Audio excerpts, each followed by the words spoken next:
Hello, ladies and gentlemen, and welcome back.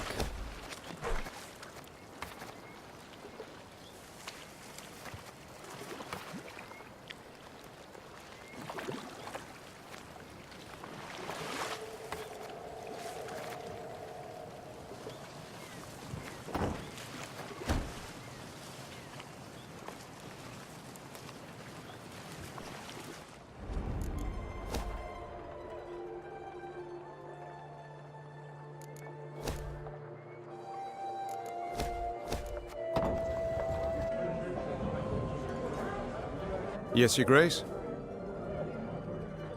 Reynard, you fought in the first war against Nilfgaard, did you not? Yes, Your Grace. Though, as a mere captain then. Were they equally cruel? Did they scorch fields, turn peasants into slaves? No, Your Grace. They fought with honor in those days. So, what's happened? Why the change? It's said Emperor Emir var Emrys's heart hardened over the years. He's grown crueler, more ruthless. His soldiers' zeal for violence has followed suit. But you don't say that. No, Your Grace. To your mind, why do they now despise us as they war against us? 'Tis ever easier to loathe those you know. Before the first war, they knew nothing about us. Then they saw they'd the better weapons, larger cities, superior craft. That in our towns, waste flowed through the streets in open gutters. And they concluded we weren't their equals. It's far easier to kill when one holds such a belief. It's time I attended to other matters. I'm pleased to see you again, Mom. You need something? Duty calls. I must go. Of course. Should you need me? My soul rejoices, Your Grace, to see you at full health and in high spirits. And why would I not be? I heard you spoke with Prince Willem in Mahakam. An exchange, I've no doubt, fraught with difficulties, peppered with many a hurtful word. Oh, none worse than those he spoke in Lyria when he ordered me placed in chains. What I felt then... Why, I dare say you'd have trouble imagining it. I've no need to imagine, Your Majesty. This feeling I know. I don't oft speak of him, but I too have a son. Or more to the point, had a son. Siegfried, his name. Passed on, has he? No, Your Majesty. Worse. He's renounced me. When an illness affected his mother, my wife, Sophia, he implored me to earn coin for her betterment. But I had vowed long ago never to take payment from those I protect. I could not. It would be a stain on my honor. Apologies, Your Majesty. Of what concern to you can my petty troubles be?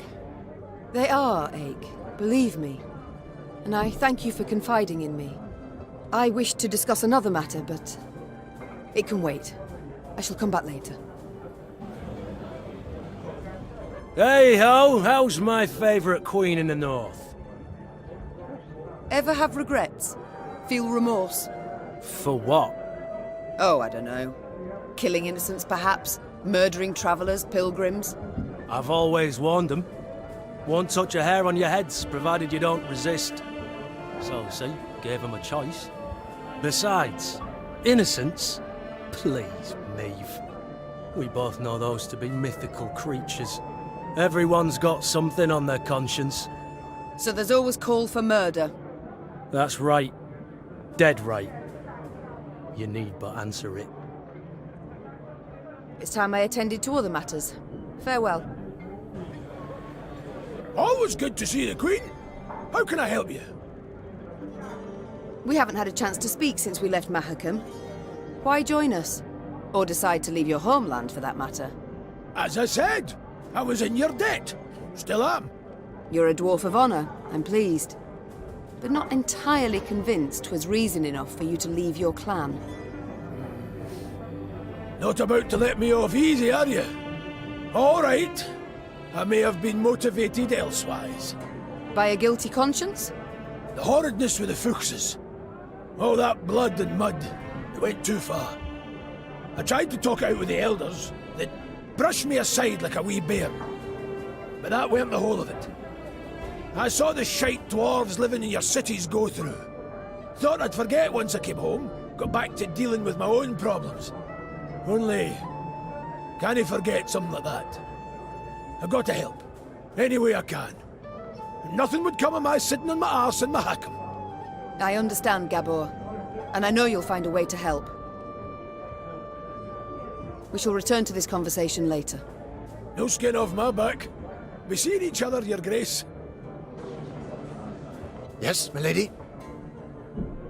I haven't had the opportunity to thank you. Had you not been so alert, we'd have fallen to our deaths in Mahakam. I merely did my duty, your majesty. Modest as ever. Yet once the war is over, I shall make certain you're properly rewarded. My lady, the one reward I desire is victory. Your victory. Other matters await my attention. We shall speak later. As you wish, my lady. You need my help with anything? Anything at all, I've ideas aplenty. Ever travelled with an army before? Frankly, can't say that I have. You folk are my first. And let me say, it's not nearly as dull as I expected. Your travelling companions, fascinating, truly. Is that so? Who, if I might ask? Let me think. Well, Rayla, a charming lass. So sweet. Asked if she'd help me test out the Skellige too, she immediately offered to shove me off the nearest cliff. Then there's that aged woman, Isbell, is it? Oh, your grace, a complete lunatic, that one. Did you know she believes the world to be round? Round! Like an egg!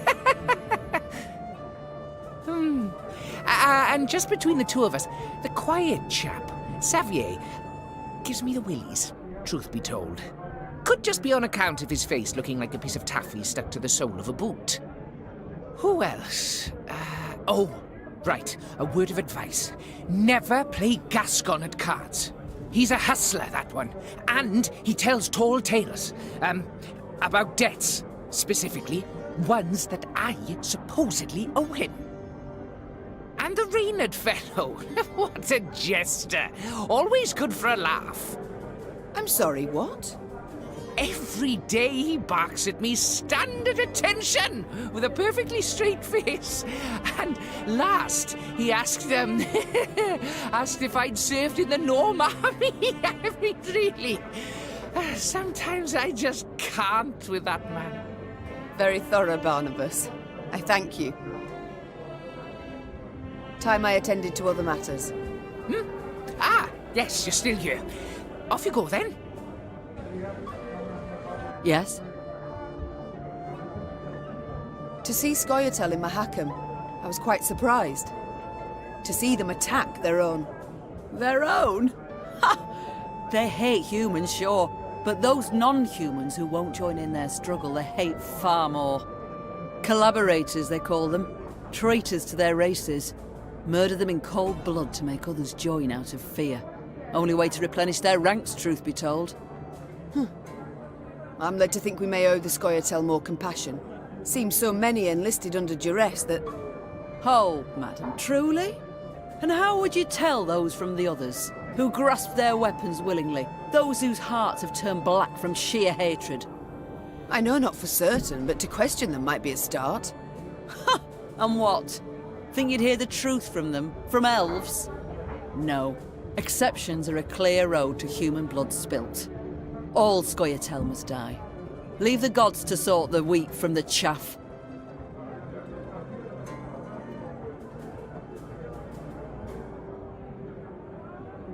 Something I could never agree to.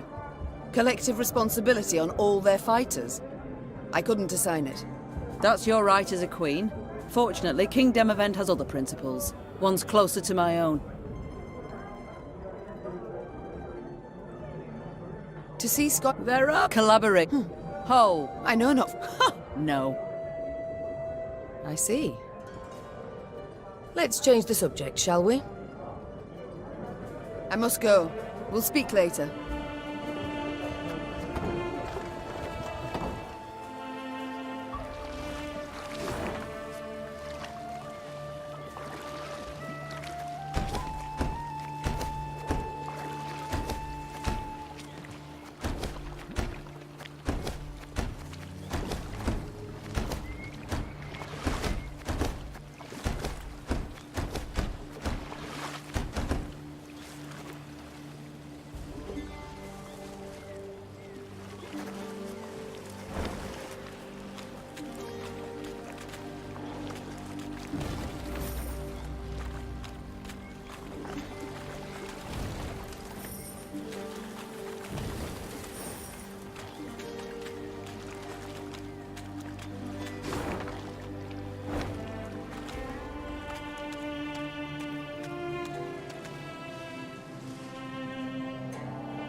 Hidden among brambles, Meve watched the Nilfgaardian sentries atop the palisade.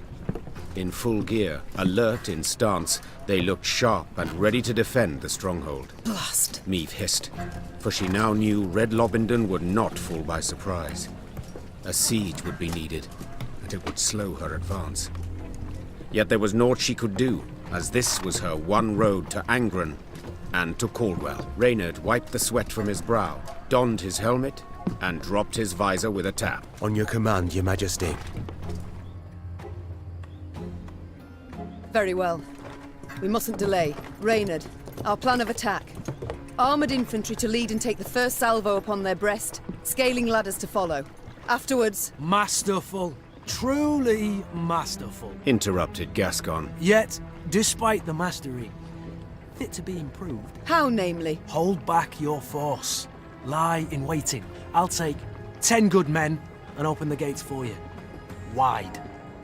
And how do you aim to achieve this? Asked Reynard. Knock and claim to be a trinket peddler, I suppose. Or perhaps one of Lebioda's devout disciples. Must you know every last detail? Where's the fun in that, sir? There's none in warfare. Never. Seethed Reynard. For war is no farce.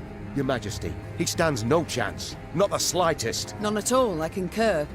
Yet his eagerness intrigues. Let's see what he can do. Reynard did not approve of Meve's decision, this was clear, yet he dared not undermine it. The Queen's blessing now his, Gascon assembled a small force and set off, straight for the stronghold gate. Lambs to the slaughter, muttered Reynard, shaking his head. My Queen, it's not too late. We can always... Shh! Look. Already at the gate, Gascon lifted his arm in a gesture of peace, then merrily bantered a bit with the guards.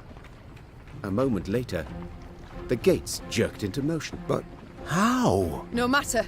The gate stands open. We must attack. Meve raced off towards the fortress without even glancing back. She knew well her soldiers would follow.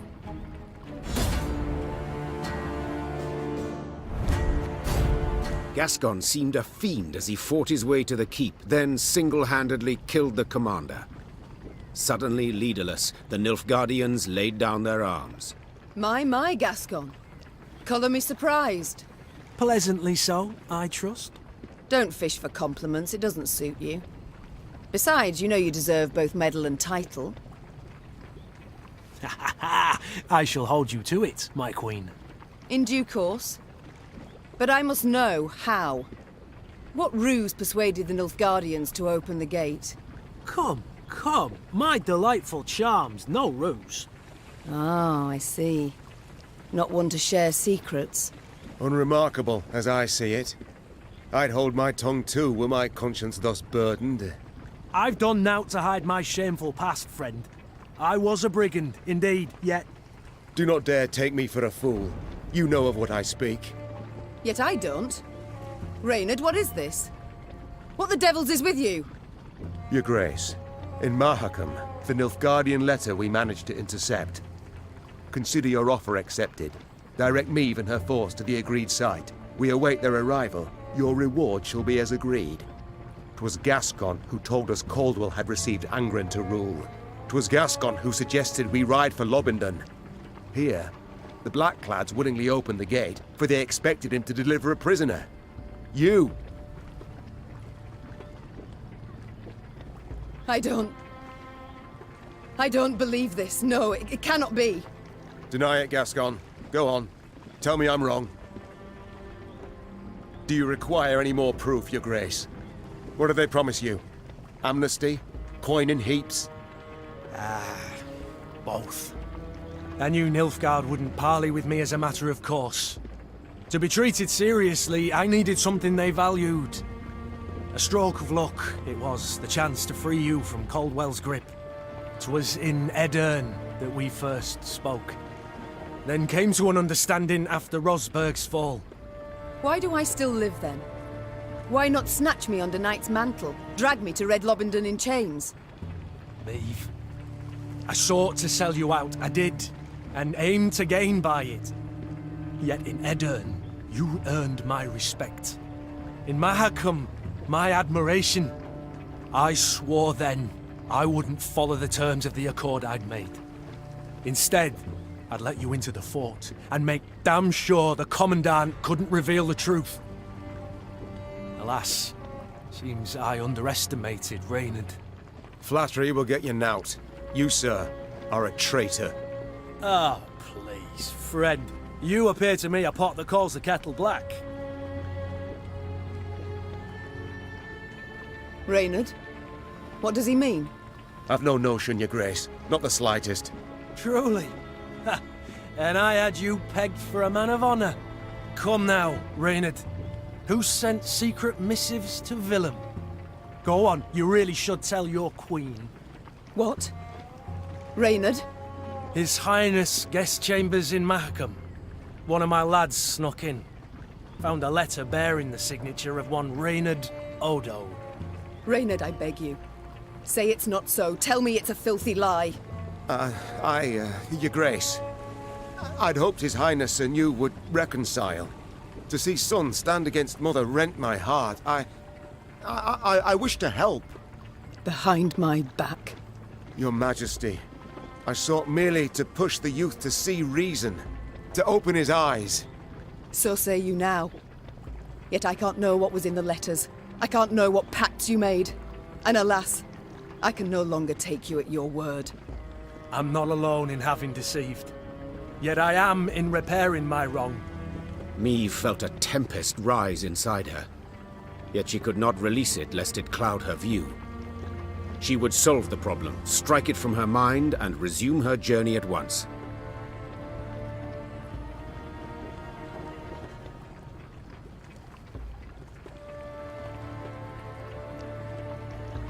Drawn and quartered I should have you both. Yet in truth, I cannot do without your aid. Now more than ever. 'Tis the one reason I show mercy and forgive. Your grace, perhaps made with doubt, but 'tis the right decision. I shall prove it. Thank you. Reynard and I rarely see eye to eye, but under the circumstances, I second his every word. Oh, shut your damn traps! And I believe you're needed in the wagon train. Now! The Queen's wish was clear and fierce. Gascon and Reynard slid off, leaving Meve to her thoughts. From the palisade's rampart, Meve gazed out over the marshlands across the Yoruba. The Queen sighed deeply. She expected great challenges in Angren. She had also expected, even hoped, to find the one traitor in her midst. But two, and both her close aides-de-camp. She felt a weight upon her heart now. Blast it all. She muttered. Not the first dagger I've taken in the back. Likely not the last either. Yet to pity my lot will help not at all. From the captive Nilfgaardians, Meve learned Caldwell was at Tuzla Castle, in Angren's very heart. A small detachment would remain at Redlobahin, while the Queen with the rest of her force set off to face the treacherous Count. Mom, I must speak to you when you find a free moment.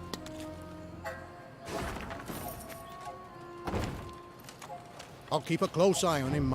I'll keep a close eye on him, Mom. Don't you? Nordling.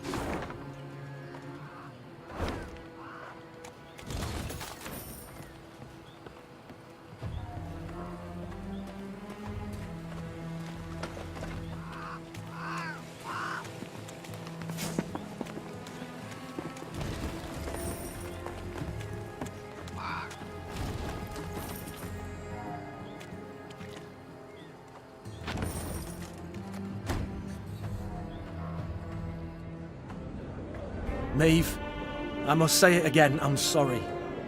And I thank you for forgiving me. No need to say any more, Gascon. But you've got to know. Every time you bring it up, I'm tempted to change my mind. Now let's turn to the task at hand. It's time I attended to other matters. Farewell. Your grace, I wished once more to express my gratitude for your show of mercy. I showed mercy, true, but felt much more. Anger, pain, now resentment. You hurt me, Reynard. Wounded me to the bloody core.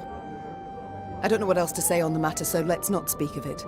As you wish, Your Grace. It's time I attended to other matters.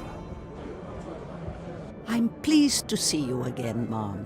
You need something? You wish to speak with me? In private? Yes, Mom. I've given thought to certain matters. The time's come to explain and reveal my decisions. I've not been entirely honest, but I've seen you very much deserve the truth. You're brave, wise, and above all, you've a good heart. And thus you're unlike any other ruler I've ever met, had dealings with. Isbell, what is it you wish to say? You're starting to worry me. I told you of Sintra and Sodden. Do you recall? It's true, I took part in that war. Yet I fought for the Empire. What? I'm not certain I understand. My name is Isbell ep Muirmos, of Nilfgaard. I wish I could say I am from a conquered province. I wish I had that luxury. But no, I hail from the city of the Golden Towers itself. My, I'd certainly not expected that. Please, tell me more. I went straight from the academy to the army, as mages do in Nilfgaard.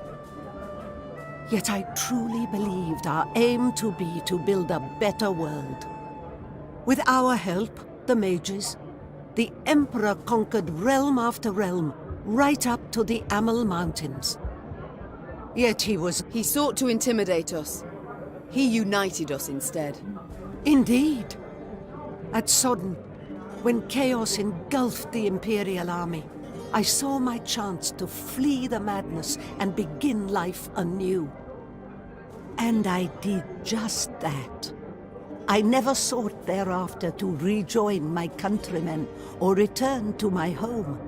Instead, I stayed in the north and swore never again to use my magic to harm others.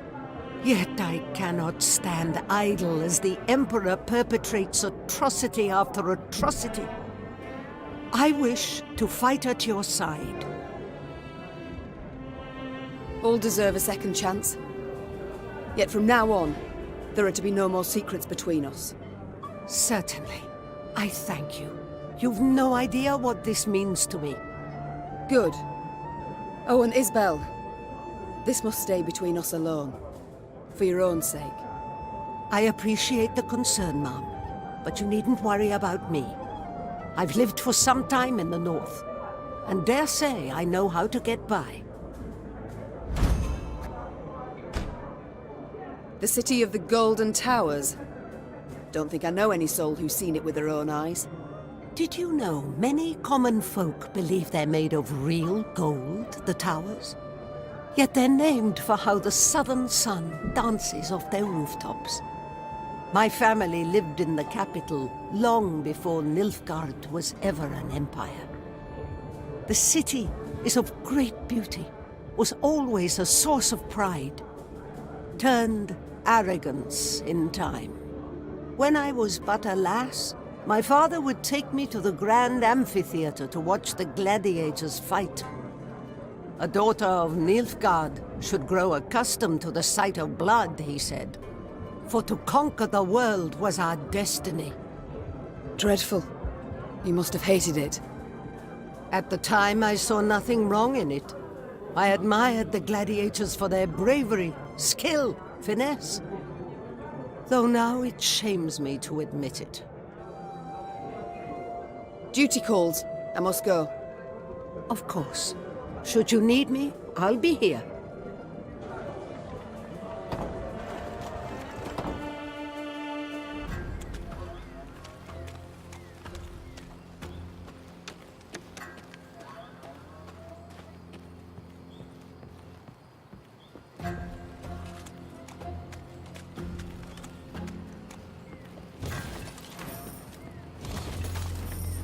No two ways to it. Charming this county the Blackclads granted Caldwell to rape. Yes, a gift so lovely Caldwell could not refuse. At Dahi, it seems, wished to be rid of the Count, so as to rule Lyria alone. I do wonder why they quarrelled. Caldwell wished to rule by Willem's hand, and by his claim. Of little benefit to Nilfgaard, so the general disapproved. As do I. By all means.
The Lyrians came to a crossroads. As Meve and her scouts conferred about the proper path to take, a footman, of a sudden, collapsed upon the muddy ground. His comrades strove to rouse him. Alas, to no avail. Meve called for a medic. One arrived post-haste. He checked for wounds, a heartbeat, all else for which a medic checks.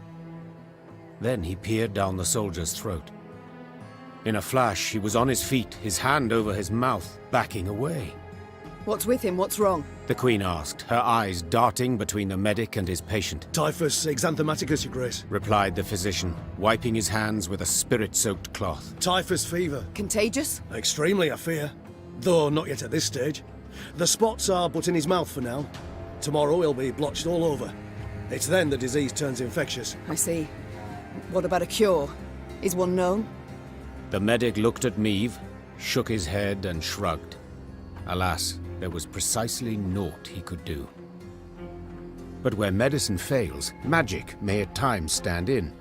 Without giving it two thoughts, Meve called for Isbell. It's Typhus, I've no doubt. The healer confirmed. I know a spell that could be helpful. Vigal's cleansing, we call it. It takes time to prepare and many ingredients. Rather costly, or... Coin's no object. Said Meve. Get to work at once. Isbell returned from the local herbalist with herbs valuable and rare. Fern blossoms, mandrake root, comfrey seeds, and more. She then pulled from her bundle a variety of vessels, funnels, retorts, alembics, carafes. Coloured concoctions she then brewed, steam and strange odours rising from them. Hours later, after much effort, she had a few drops of a thick substance in a flask. Isbell whispered an incantation, then gave the remedy to the dying man. His tremors and fever subsided at once, the other symptoms fading within hours. At last, Meve could breathe a deep sigh of relief.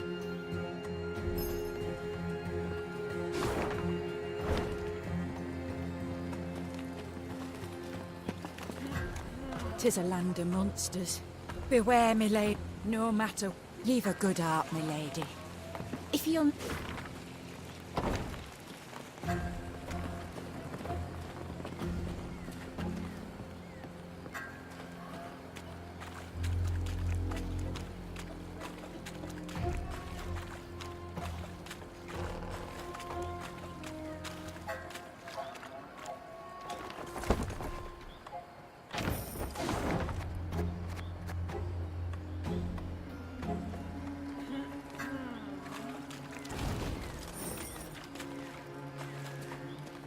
Beware, me lady.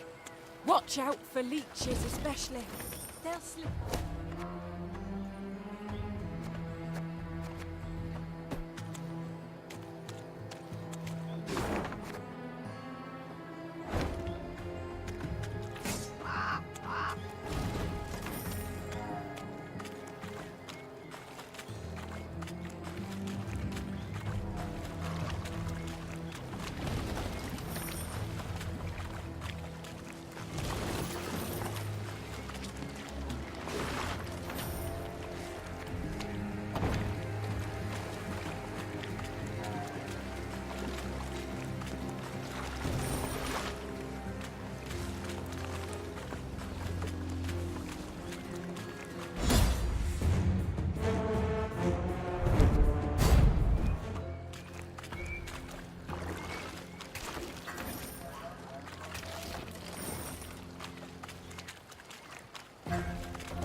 For no visible reason, the Lyrian column came to a halt.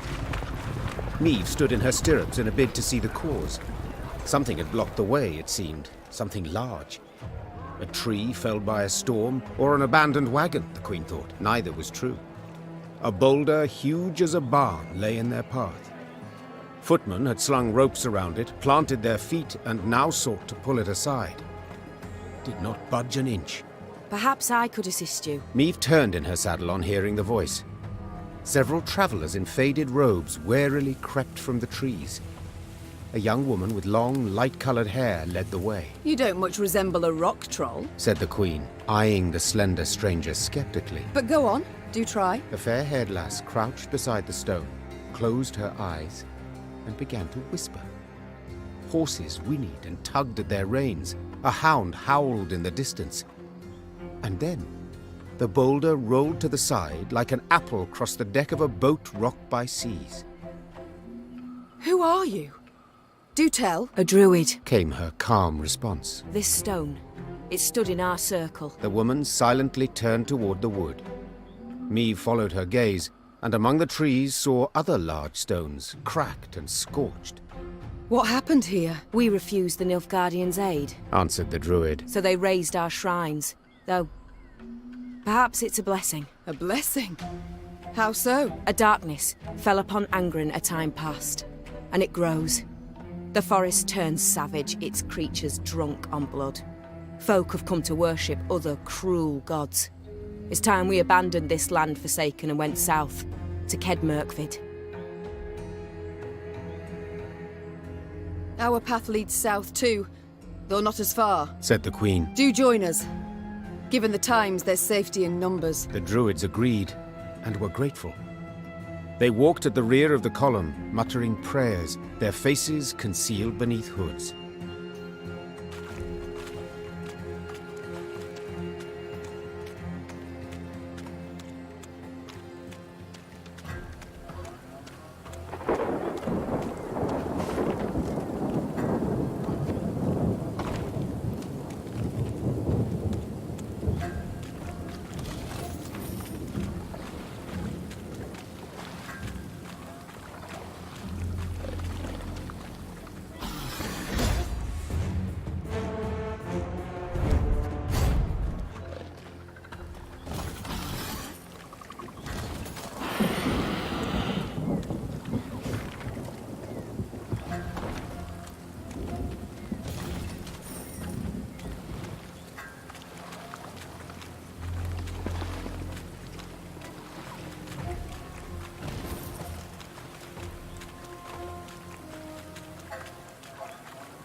Angren lies thousands of leagues from the sea. Yet the Imperial fleet looked chiefly to this land for wood, its ashes and oaks ideal for shipbuilding. The lumber was driven down the Yoruba to shipyards in Sintra and Atra. There, day and night, Nilfgaard's fleet grew and grew. So when Meve heard axes steadily hacking, the continual grind of saws, she halted her force and quickly dispatched scouts. Indeed, they found a lumber camp, banners overhead, the great sun blazing upon them. Though not critical to her mission, Meve was nonetheless tempted to disrupt the invader however she could. The Emperor awaits a mass flow of logs, Called the Queen, drawing her sword. but we shall send him corpses! Formation! Follow me! When the Lyrians rushed forth with a cry on their lips, the lumberjacks dropped their axes. Their black-clad guards, though likewise surprised, formed up and stood ready for battle.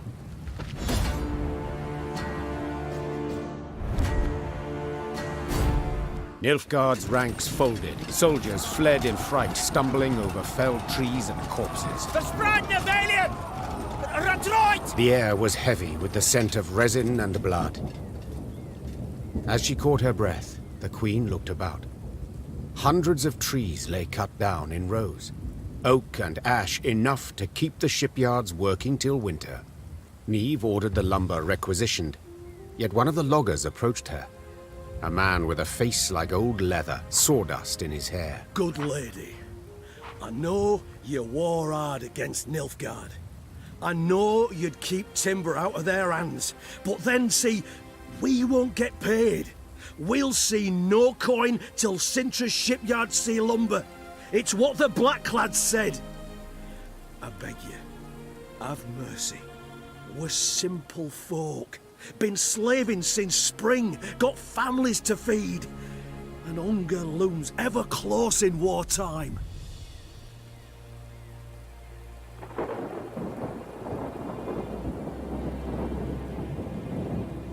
Niamh looked at the logger's hands. Thick scars, crisscrossed fingers twisted by years of axe work. This wood I cannot allow to reach Nilfgaardian shipyards, she said. Yet neither can I let you go hungry. I shall take the wood and pay you from my own purse.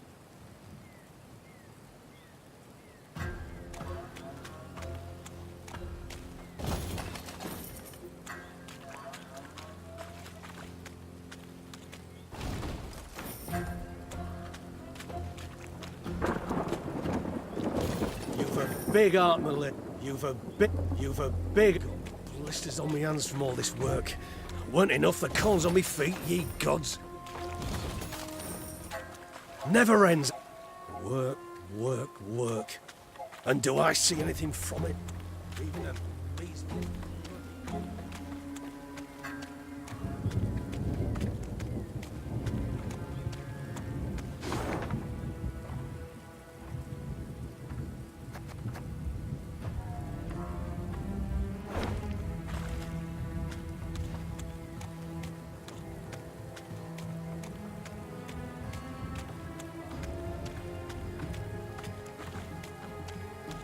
Never end. Go.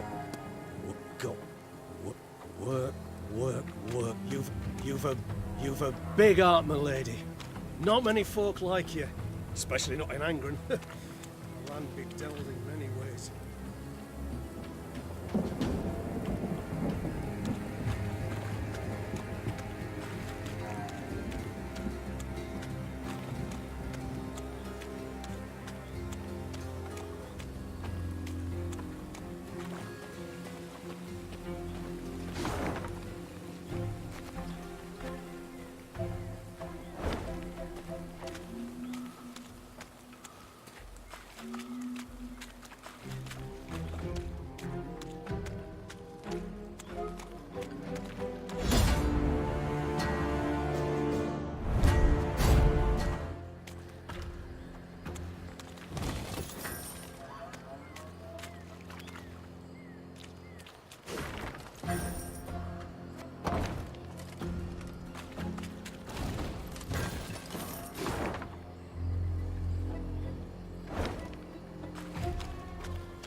Entering the swamp's easy.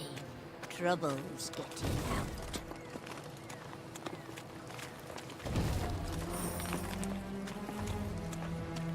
Enter it, and.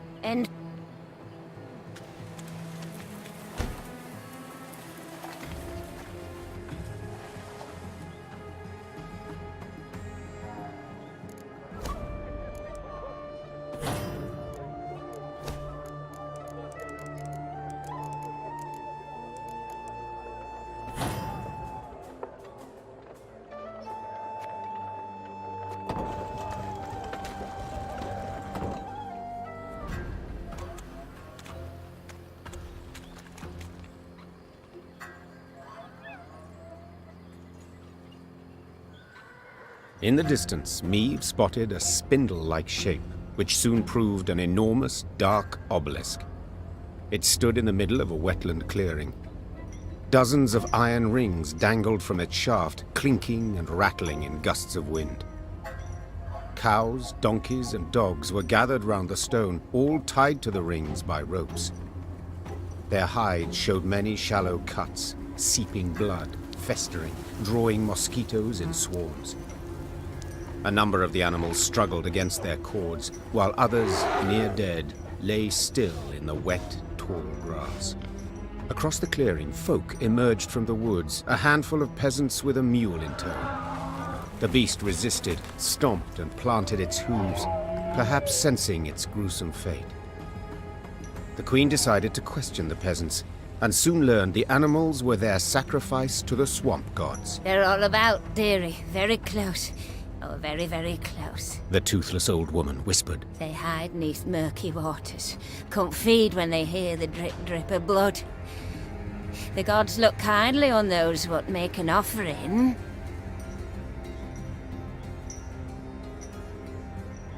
I know nothing of your gods. Began the queen, her nose crinkled in disgust. But any that demand such grisly tribute are not at all worthy of reverence.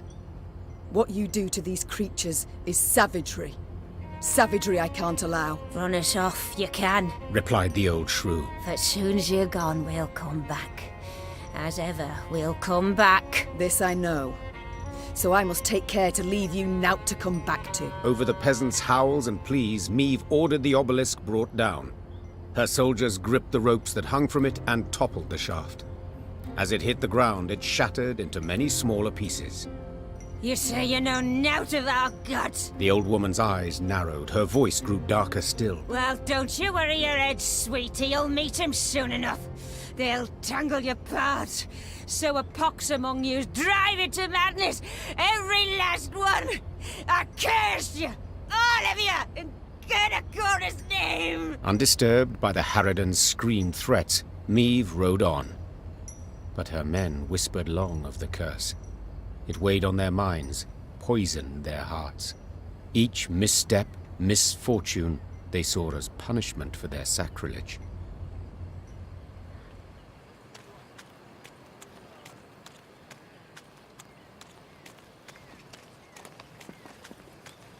May the swamp turn red with your blood!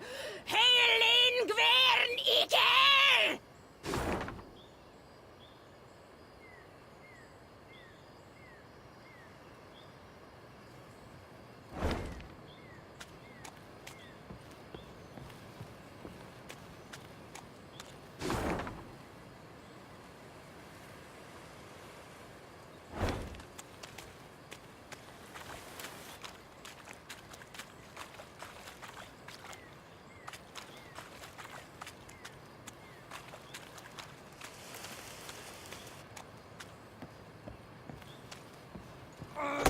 In Angren, all decomposes, be it dead or very much alive. Rot blights trees, seeping sores torment beasts, and the whole swamp emits the acrid, stifling stench of decay. So when, in the swamp's distant corner, the Lyrians caught whiffs of smoke and roasted meat, they stopped dead in their tracks. The scouts followed their noses to a clearing framed by a palisade. Through the gaps in the posts, they spotted a small fort. Any banners upon it? Whose do you see? Asked the queen. There aren't none, your grace. Not one golden sun, not one silver lily. Meve gave the gate a few solid knocks with her shield. Moments later, a dozen armed men appeared atop the rampart. The one who led them wore a beard. Who are you? Why are you here? I'm Meve, Queen of Lyria and Rivia. At war with Nilfgaard, I ventured into these swamps. Is there a war on?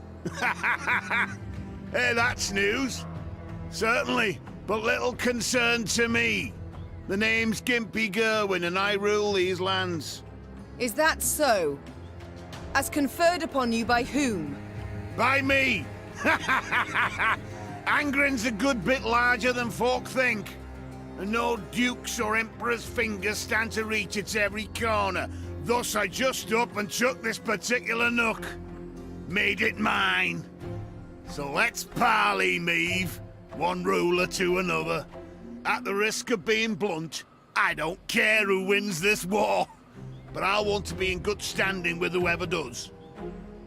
So, I offer you a fire at which to warm your limbs. Also, a place at my table and beds for you to rest. On condition, you pledge to me one very small thing. To respect the sacred laws of hospitality. So be it. I do solemnly swear before the gods and my ancestors that we shall honor all the lords of hospitality.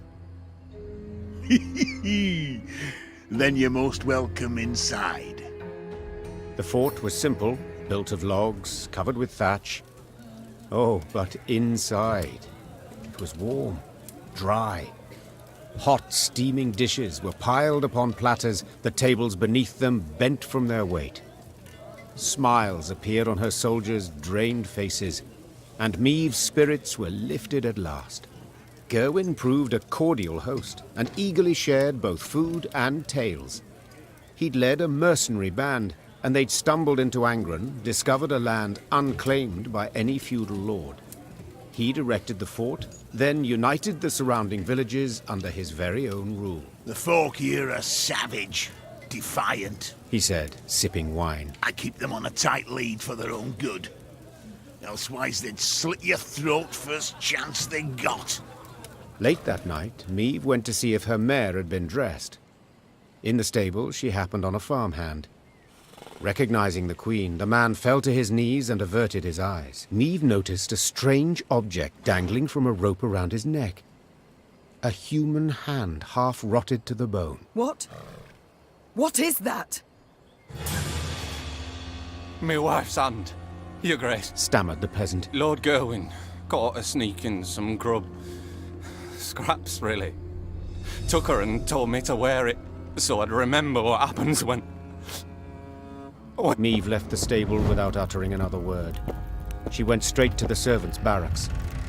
In the pale glow of her torch, she looked over the peasants, all terrified, all with fresh, bleeding wounds. The queen felt rage rise inside her. The queen blew her horn. Lyrian soldiers filled the yard. They hastily donned their armor, strapped on their swords.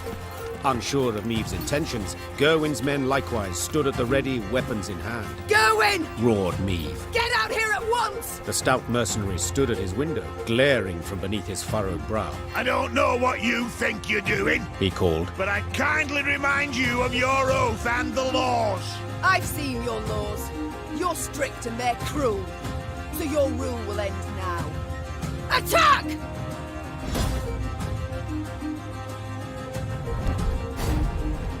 Lame as he was, Gerwin had been a mercenary. He fought hard, he fought well, yet still proved no match for Maeve. She knocked his axe from his hand, he fell to his knees, then she cleaved his head clear off. It rolled like a gourd and came to rest at the peasant's feet. You've your freedom back, growled Maeve as she wiped her sword. Yet do not take it for granted. Nilfgaard is in Angren. The Blackclads will come here too. As long as the golden sun flies over the marsh, you must hide in the woods. Maeve's force left the fort before dawn. She rode at the fore, lips pursed, jaw clenched. A stain on her honor. She'd broken her word. Apart from all else, it stung on the inside.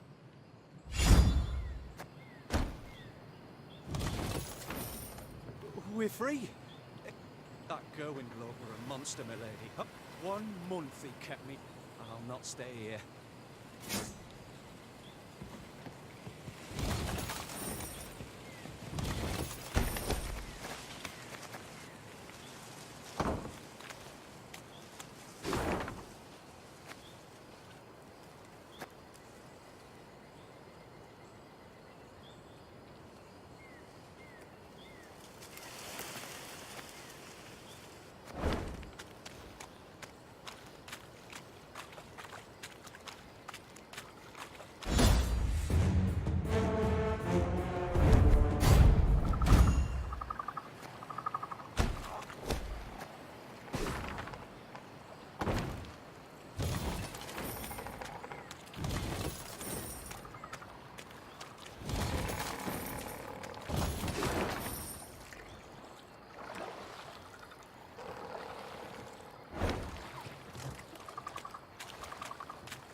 Your Majesty? Are you well? Yes. Yes, but the stench.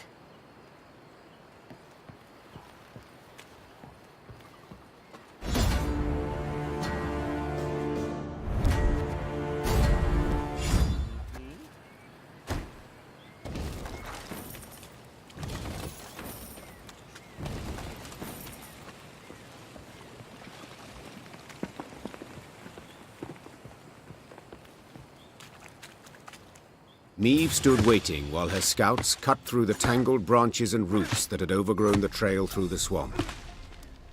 Suddenly, a soldier doubled over and began to retch blood. The same symptoms soon afflicted others in her ranks. A potent poison, was the medic's verdict. It seemed all those who'd fallen ill had shared a tent. One night, they'd chatted about an obelisk they'd destroyed and the group of incensed peasants who'd cursed them for it. Fearing for their lives, the footman had gone to a local herbalist. She'd brewed them a potion to ward off black magic. Alas, the concoction had proved poisonous, while the herbalist had vanished without a trace. Happily, Isbell concocted an antidote in time to deliver the soldiers from a certain and agonizing death. The mage explained their misfortune had not issued from a dark, corrupt force, but from simple human wickedness. Her calming voice and gentle smile lifted the soldiers' spirits. Trusting in her care, they soon wholly forgot the so-called curse.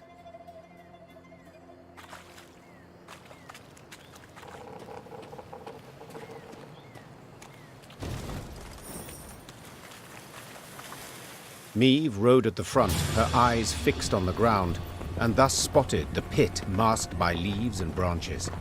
She tugged hard on her reins and steered her mount to the side. Alas, the cavalryman behind her did not follow her lead.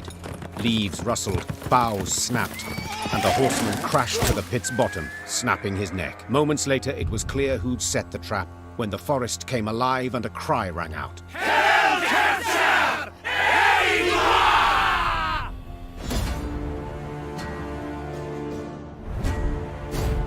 Caught between Lyrian hammer and Skellige stone, Nilfgaard was shattered, destroyed.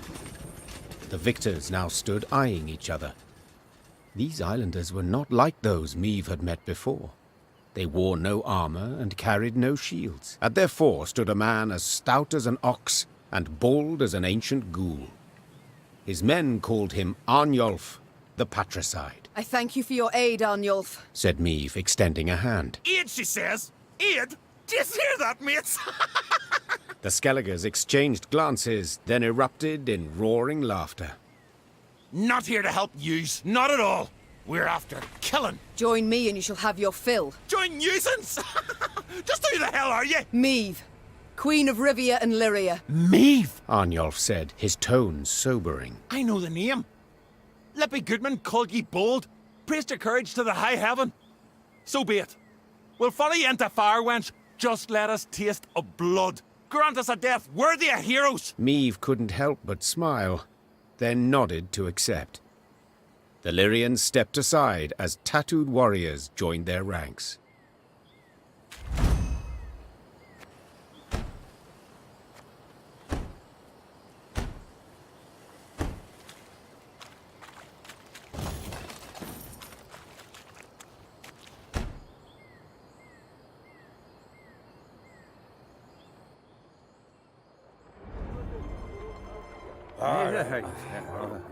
Arnulf, find a place at one of the tables. Have a drink. Meet my men. Think there's been a failure to communicate, lass. I didn't join your army to meet men, but to meet death. A good, honourable death. Quicker you lead me to that, the better. I wish not to pry, but why do you long for death? For only death can cleanse me of shame. You must have heard what they call me. Arnulf the Patricide. A moniker I earned. Oh, I did. To die by one's child's hand. A terrible fate. And it shall be mine as well if I lose this war. But did you earn it? This fate? What? Not always have I been just with Willem. I dismissed him, neglected him, but...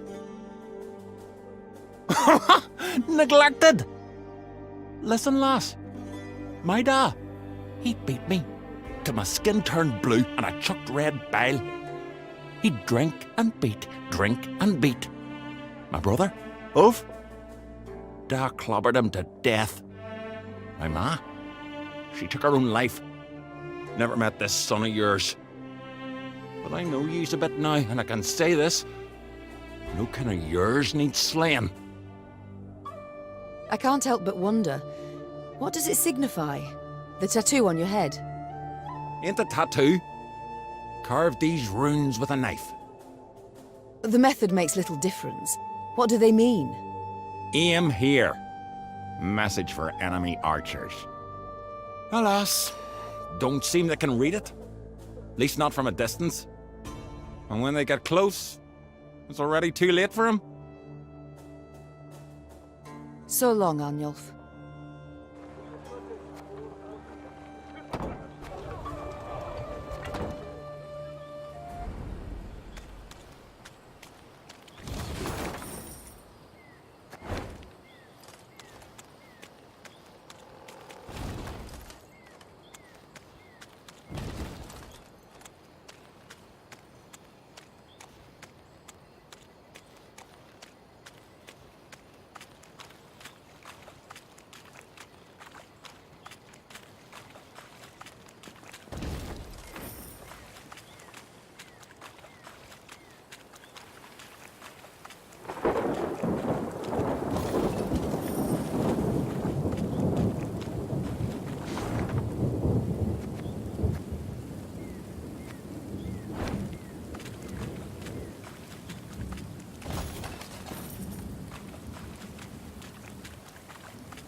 The scouts rode at the fore, with Meve right behind them. Their task, to find safe passage for the rest of the force. One among them probed for the quagmire's depth, a pole of 5 ells in hand. Suddenly, all heard a loud clang. The scouts dismounted, then heaved a bronze statue from the mire. Once it was cleaned of slime and muck, Meve instantly recognized its elven handiwork. The sculpture was exceedingly well preserved, save one detail. Someone had removed its face, leaving a black hole in its stead. Search the environs, ordered Meve. Amongst some brambles, they discovered the entrance to a vast tomb. Its doors had been torn open. On the ground before them lay scattered bones, some yellowed with age, others fresh, cracked and tattered from having been gnawed. Meve stood silent and contemplating at the tomb's threshold. Then, torch in hand, she entered and waded into fetid waters. Her soldiers followed close, arms at the ready, a nervous sweat on their brows. Frescoes on the tomb walls depicted Angren swamps and the beasts that prowled them.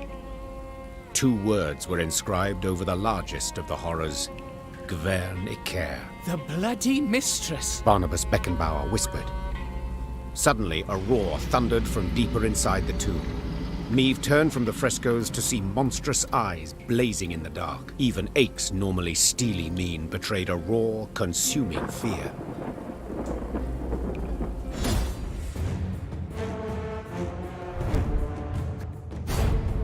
In her torch's feeble glow, the Queen examined the beast's corpse.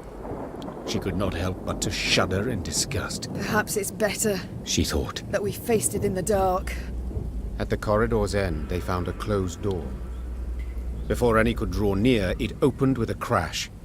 Beyond lay a circular room. Light shone through a hole in the chamber's ceiling, illuminating a stone pedestal and the sword that lay upon it. The air in here, it crackles with magic, whispered Isbell. Meve gripped the blade's hilt. A soothing warmth filled her arms and spread across her shoulders. Her tired muscles ceased trembling. Her fingers, stiff as sticks, relaxed. She brandished her prize, the air hissing as the blade sliced through it. She then nodded approvingly. The reward had been worth the risk. Barnabas Beckenbauer, a gleam in his eye, asked to look at the unsheathed sword. The gnome studied the quillions intently, having spotted an inscription there. Can you say what's written there? Asked Meve. Yes, perhaps. They're clear, the words. Their meaning, not necessarily so. Wieldeth me, and loseth not hope amongst the blood-red waters. It sounds like a riddle. but I've no wish to solve. We should move on, and quickly so.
Beware! The bloody mistress despises those who kill her servants. Ugh, we're only winter here. Milady, you've a tick behind your ear. Ugh, we're only... Beware! Milady, beware!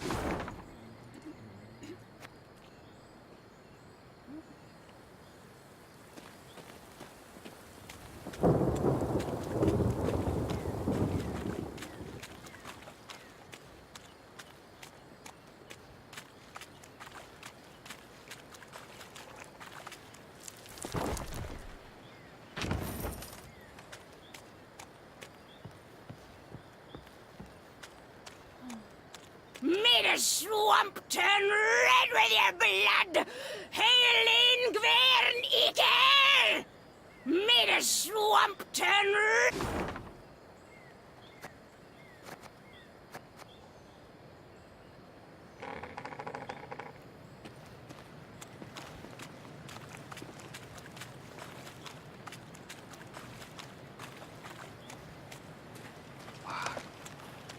Your Grace, the charts say we near Tuzla.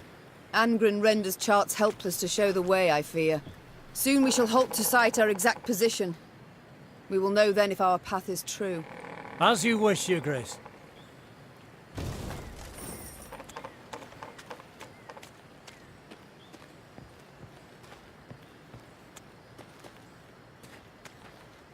Sensing a limp in her mount's gait, Meve ordered the column to halt. There was a thorn in her mare's hoof, burrowing deeper with every step. The horse whinnied and pulled her leg away, but Meve knew how to calm her. She stroked the mare's cheek, whispered slow words in her ear. She then extracted the thorn without difficulty. I'm sorry to interrupt, Said the Druid from behind Meve's back. yet this is where our paths diverge. We've a modest gift to thank you for the road shared, and for your aid at the obelisk to the marsh gods. Meve wished to respond, but the Druids had turned toward the woods, their satchels slung over their shoulders. The Queen waited till they were out of sight to open the bundle. Their gift was by no means modest.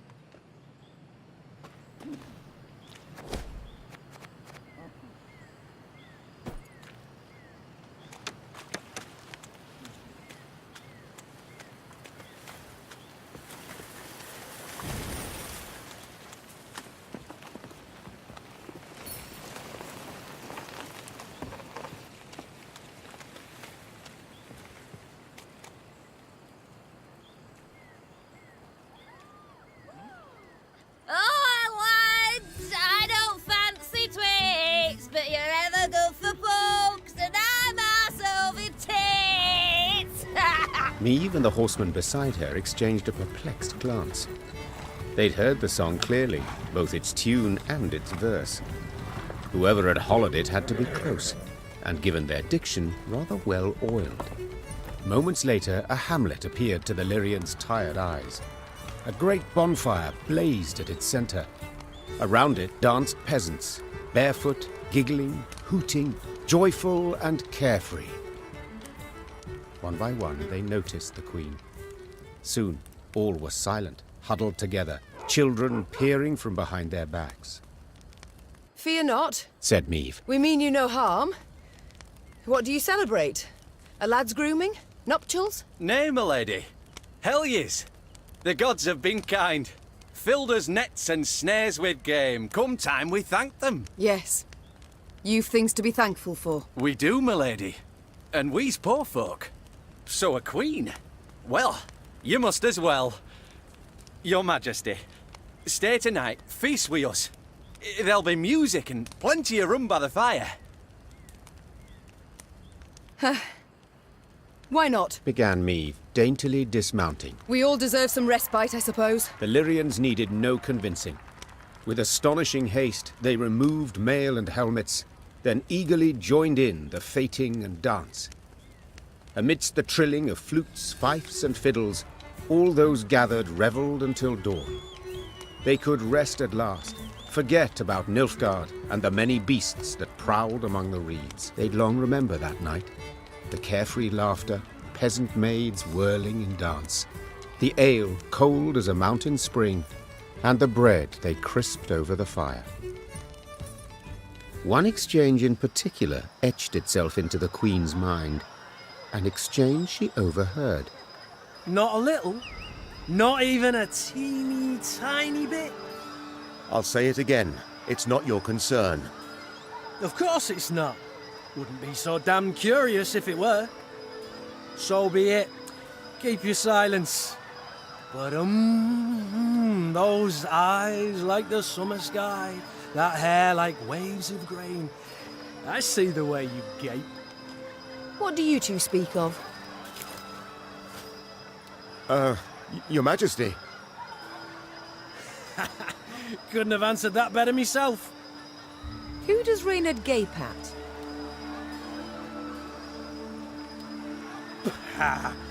The new ballista, what else? Ah, what a piece of work. Pure art, I say. Can't tear your eyes away for an instant. Ah, the ballista, you say? Precisely. And what sets this machine apart from the rest? The smoothness of its wood? Its graceful curves and dainty angles? Majesty, if we may, I'd prefer not. I understand, Reynard. I know men often discuss the qualities of ballistae. Consider me gone.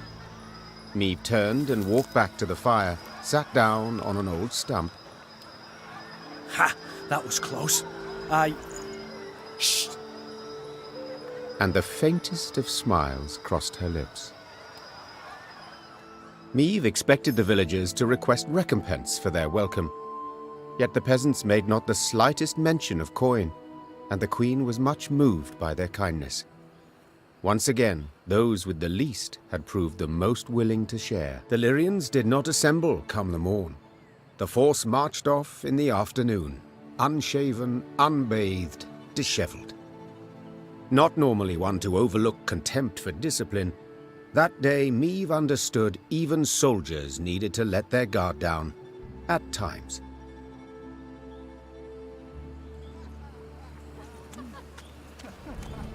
Ugly bard, play us more your prose. Sing again, we'll dance a bit, and then we'll fix your nose. ugly bard, play. Admire, admire, ample harvest yield, for our mistress all meet we kneel. Round my garden appeared an eager leech, and I offered a drink,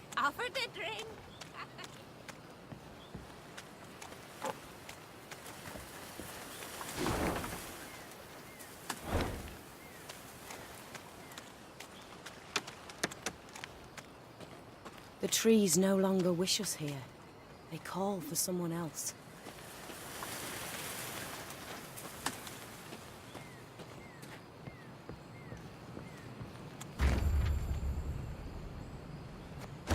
In Angren's swamps, one can easily lose one's way.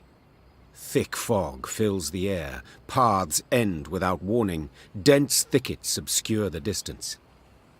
The sole way to determine one's position is to climb a tree and peer out over the canopy. This duty fell to Meave's scouts, while the force halted below. During one such delay, Meave caught the words she'd longed to hear. Majesty! Tuzla Castle! Its tower! I see it! To her soldiers' astonishment, Meave cast off her gauntlets and started up the nearest trunk. She longed to see the castle for herself, for then she would know sweet vengeance was at hand. The climb proved tricky, as the trunk was slippery and the branches, run through with rot, were frail. Yet Meave showed herself to be skillful and spry. As a child, she had loved to scale trees, much to her governess' dismay. Meave looked out to see a mighty stone tower outlined against the horizon. Legend holds Tuzla Castle was to have had 3 such bastions. Yet King Ragbard, the fort's benefactor, had forsaken the effort when yet another stone transport simply sank into Angren's boggy roads. It was a moment of respite for Meave, a moment of quiet joy. She breathed and tasted air free of the bog stench. She took in silence undisturbed by the hum of mosquito swarms. And she relished her prospects. The coming battle against Caldwell. The soldiers stood exhausted and filthy, many with raspy coughs, all sick of the meager gruel. But with the command to advance, a new strength sparked within them. Their step was lively, a fire burned in their eyes, each hoping to spill Caldwell's entrails, then dash them upon the fort walls. Yet as they drew near the stronghold, perched atop a stone isle, their verve dwindled, enthusiasm waned. They had taken fortresses with thicker walls, taller towers, and manned by more men. Yet they'd never seen nor laid siege to a fort standing on land so ill-suited. To rush the bulwarks through waist-deep mud was... Prove I was no fool to keep you at my side, said Meave, turning to Gascon and Reynard. A slaughter I must avoid. How will I do it? Your Grace, began Reynard, set our machines to sling boulders at the west wall, its weakest. 'Tis our best chance at a breach. Our men will need cover, added Gascon. Reeds we must harvest and burn. Smoke will cloak us, conceal us from the castle's defenders. Good, agreed the Queen. Now get to work. Amidst billowing blue smoke, Lyrian footmen rushed through the breach wrought by Reynard's catapults. Though she had yet to forgive her companions, Meave had to admit they'd given her sound advice.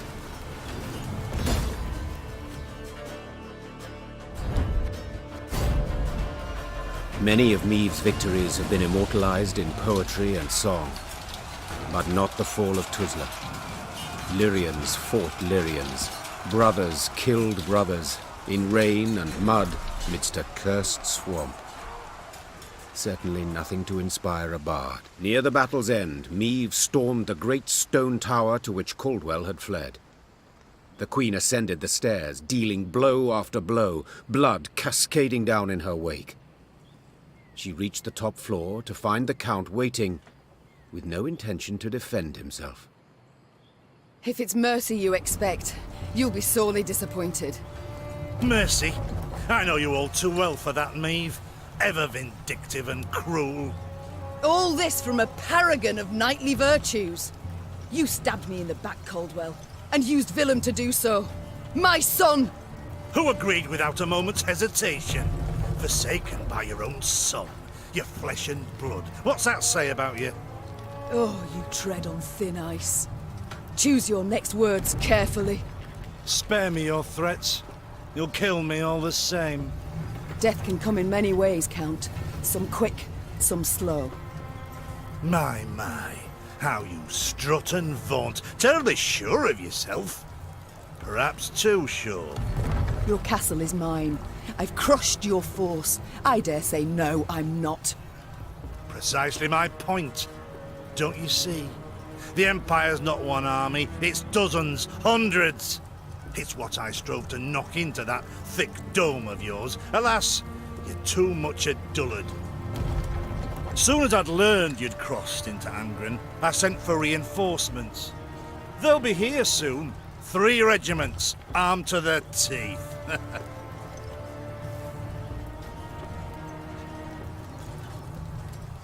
Nilfgaardians. Not this time, Meave.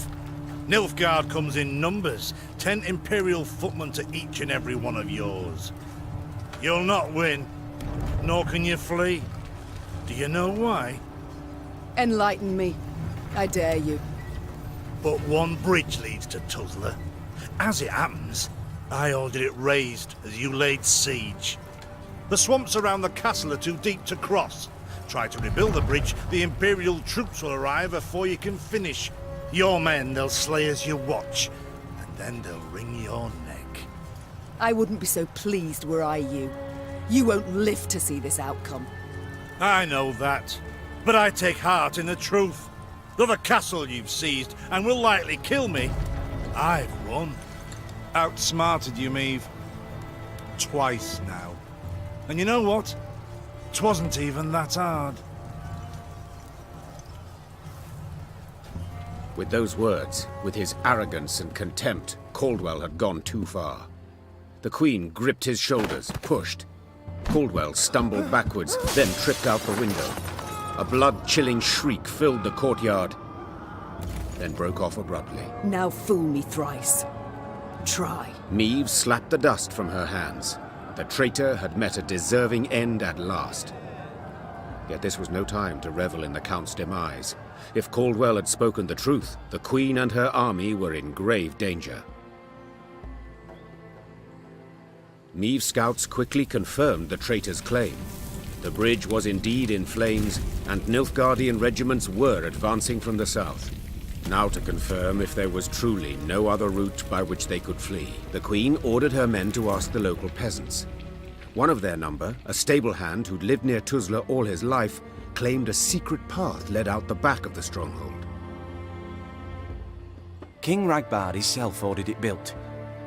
Had him drop great stones into its swamp, one after another, like beads on a string. Bitter water covers them, so you can't see nowt at start. Can make 'em out if you go proper slow, though. What is it? The stones. They lead to Isgith. And there, my lady, lurks an evil worse nor any black-clad army. What?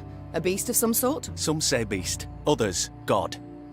Garnet Cora, they call her. And you'll yet see, my lady. Isgith shines red with her blood. A silly tale to frighten children, Meave thought at first. Then paused. For something about the man's voice made his every word believable. None too encouraging, yet preferable to certain death. Tell me, from Isgith, will we reach the banks of the Yoruba, near Redlobahin perchance? Aye, your majesty. You need but head north. And pray all along the way. Soon, Meave stood where the stable hand had said she should, at the edge of a vast marsh. Carefully, she dipped a foot into the broth and probed for solid ground. Sure enough, she found stone. One cautious step, then another. Meave slowly strode off towards Isgith.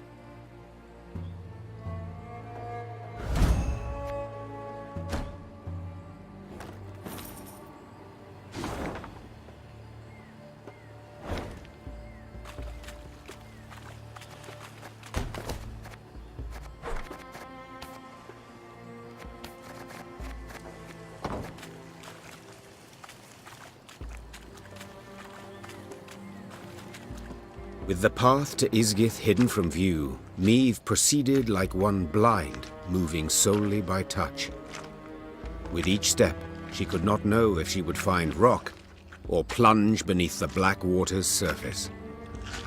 The Queen's soldiers followed single file, carefully mirroring her every move. The Lyrians, near the end of their strength, got lucky when a light breeze dispersed the fog to reveal dry land. The Queen let out a sigh of relief. At last. Meve kicked off her boots to empty them of water and mud, then promptly screamed. Her legs were in leeches, slimy, bloated leeches. Ignoring the pain and trickling blood, she frantically tore them from her legs, wishing to be rid of them. Having plucked the last parasite from her calf, Meve grabbed her boot to crush the bloodsucker beneath her heel. Yet it had already slithered off. She spotted it on the trunk of a birch where, like a very fast snail, it was climbing. What the devils? But Meve's words caught in her throat. Leeches and ticks in the dozens dangled from the tree's branches. Some were so gorged on blood that their skin was translucent and on the point of bursting. Meve had some difficulty muting the urge to retch. The Queen stepped back, finding it hard to believe what hung before her eyes, confused as to what it all meant.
The Lyrians marched in silence, too tired to keep in step with the drums. Suddenly, the wind rose to a howl, and there was a loud crash of thunder. Blast! Meve leapt from her saddle. We camp here. Pitch the tents, quickly! Quickly! As the soldiers rushed to unload the wagons, a wall of water came down, soaking them to the bone. Later, they sat in their leaky tents, huddled, teeth chattering, violent coughs rocking their frames. The storm raged the night through, then finally passed before dawn. Meve emerged from her tent to wring out her coat.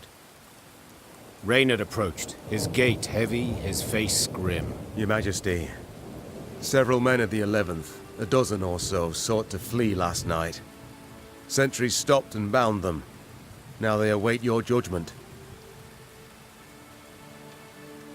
Meve fastened her still wet coat. She knew well why the men had tried to desert. They longed for their kin, had lost sight of victory, perhaps even no longer believed. Yet the marching and fighting seemed destined to go on forever. The Queen sympathized. She too was spent, and many doubts plagued her. Yet she knew the deserters had to be punished.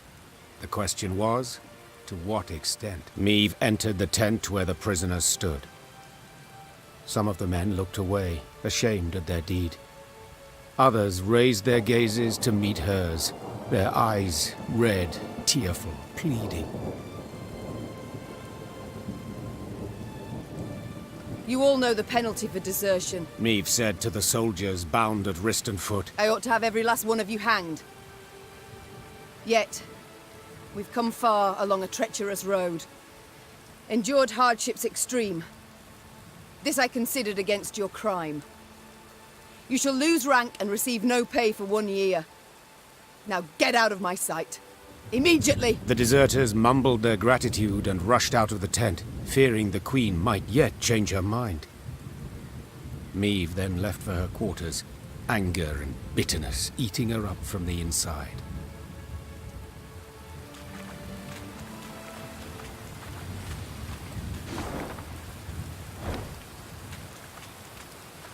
Gods, have we passed the very threshold into hell? Close ranks. None is to step off the path without clear orders to do so.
While accustomed to life mid swamp monsters and black magic, Angren's denizens never dared enter Isgith.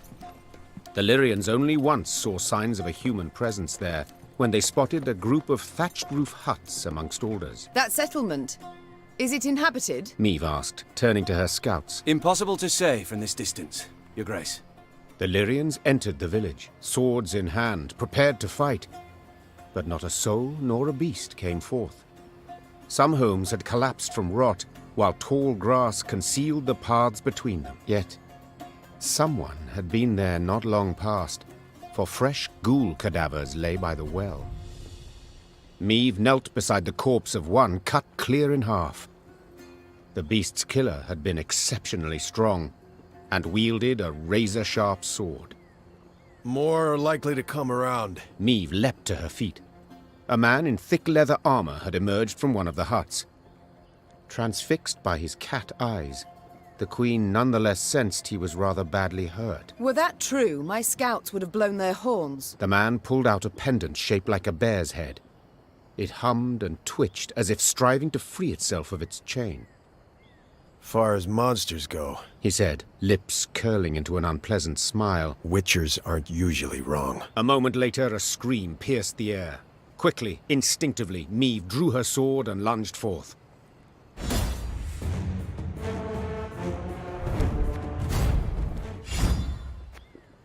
The Lyrians emerged victorious, due in no small part to the Witcher.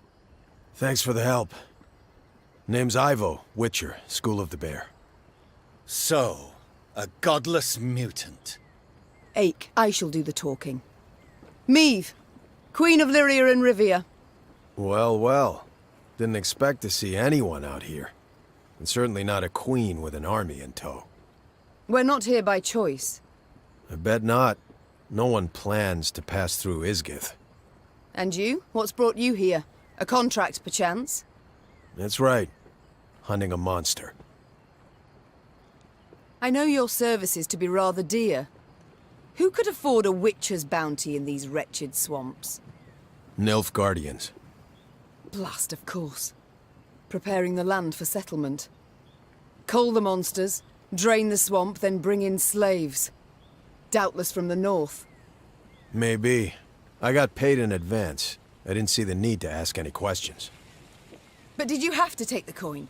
Don't you see what they're doing? Forgive me, your majesty, but seems to me you're confusing witchers with knights-errant. We don't fight oppression, right wrongs, or avenge orphans. We slay monsters for coin. And it don't matter whose head's on the front or whose coffers it's from. As I said, your majesty, selfish mercenaries devoid of emotion. No empathy, no justice, no code. Interested only in gold. Downright evil to demand pay for the work you do. This beast you're out to slay, what is it? Hang on. You mean to tell me you've led your force into Isgith and don't even know what lives here? I believe I was clear. We're not here by choice. Yeah, but now that you are here, it'll take a minor miracle to get you out. Isgith swamps, realm of a truly dangerous being. Elves call it Gvern-Iker, the Bloody Mistress. Over generations, locals twisted the name until it became Garnet Cora. Indeed. I've heard it. So you've also probably seen her beloved fruit, leeches and ticks. You'd all be wise to stay away from them. This Garnet Cora, what is she exactly? Depends who you ask. Elves saw a fallen goddess in her. Never managed to cut her down while they lived here, but they did stem her growth, kept her from growing stronger. As for the local humans, spirit of a cursed princess, that's their take. Deep belief, actually. Care to elaborate? Stories that she was riding north to marry a Temerian duke. Whole retinue and caravan got lost, wagons got stuck, everybody drowned in the bog. Quicksand got him, that sort of thing. Garnet Cora grabbed a root before the quagmire swallowed her whole. Hollered for hours. But there wasn't a soul around to hear her. Leeches, hundreds covered her, settled in for a royal feast. Sucked her dry, drained her to pretty much the last drop. Fear and revulsion so completely overcame her spirit, she couldn't pass into the afterlife. So she came back, revived by Isgith's magic. Ugh. A chilling tale. Yeah, except made up, probably. Don't believe the Elven legends either. Garnet Cora's a monster, plain and simple. Extremely dangerous, sure, but just a monster. Legends oft contain a grain of truth, your grace. Particularly those that end in tragedy. The leeches and ticks, you called them her fruit. It's kinda complicated. We've time enough. Garnet Cora's a little like a vampire. They're kindred creatures. Except, instead of feasting on the blood of others, she feeds them her own. I'm not certain I understand. They're parasites, right? She puts them on her body, feeds them her own blood. Then hangs them on shrubs and trees. Ugh, to what end? To other monsters, they're delicacies. Sweet, juicy, full of Garnet Cora's blood. Irresistible. Any beast that tastes that loses its mind, turns into Garnet Cora's slave. So, if your paths cross and push comes to shove, she's not gonna be alone. Find yourself fighting the whole damn swamp. How are we to fight her? How might she be killed? Sorry, sharing secrets. Just not something we do. Not even with those who saved your life just moments past. We gotta wait till she starts feeding the parasites. She's weakest then. Stand a chance to hurt her. Right. So we attack only once she puts the leeches to her skin. Yeah. And when you kill her, if you kill her, any beasts under her spell will weaken considerably. And then, you gotta burn her corpse. I mean it, understand? Burn it. And you? Will you not hunt her any longer? No, I will. Just need to prepare. Realized that today. Gotta brew some potions, blade oils. Come back in a few days. I don't even have that much time. Nilfgaard's hordes pursue us. I must march on. In that case, wish you luck. Lots of it. I suppose there's no argument that would persuade you to ride with us.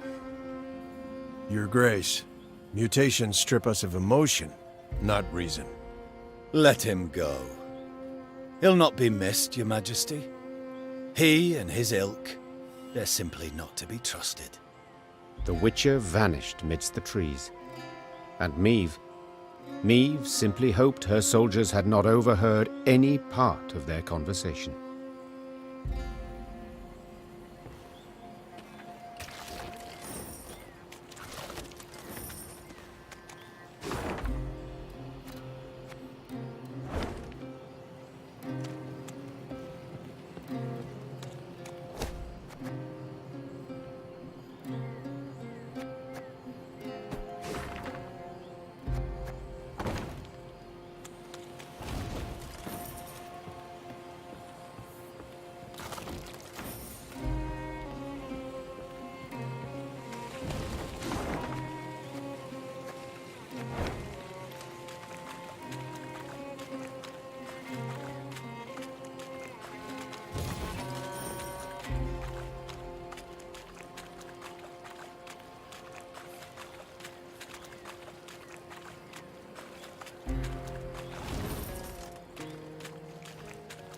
Caldwell had summoned Nilfgaardian support. Meve assumed they were not far behind. Yet in the unforgiving terrain, a full Nilfgaardian division could not hope to close the gap. Small detachments, however, light cavalry or footmen, could very well do just that. So when black-clad men emerged from the mist, the Queen was not surprised. She ordered her troops to fall in, form up, and brace to defend the line. Yet the attack never came. The invaders stood silent, motionless, and Meve got a closer look. They were slouched, ashen-faced, unsure of step, and covered in sores. Isgith had treated them as cruelly as any. Teetering in his saddle, the commander broke formation. He rode forth and addressed the Queen in fluent common tongue. Half my men are wounded, the others sick. Your force does not fare much better. True. Yet we outnumber you soundly. Indeed. If it comes to combat, you are certain to win. But in this damn swamp, all wounds fester. Flesh is quick to rot. You will lose many more apart from those who fall. What do you mean, precisely? Asked the Queen, her eyes narrowing, her head tilted to the side. We should part ways in peace. There's a war on, there'll be another chance to fight. Perhaps even face one another. But not here. And not like this. Suddenly unsure, the Queen weighed the officer's words. Their logic was sound, though they could also prove a ruse. Your Grace. Xavier's voice came from behind Meve's back. We can't let them pass. They've done only harm, and they'll not stop and go home. So be it.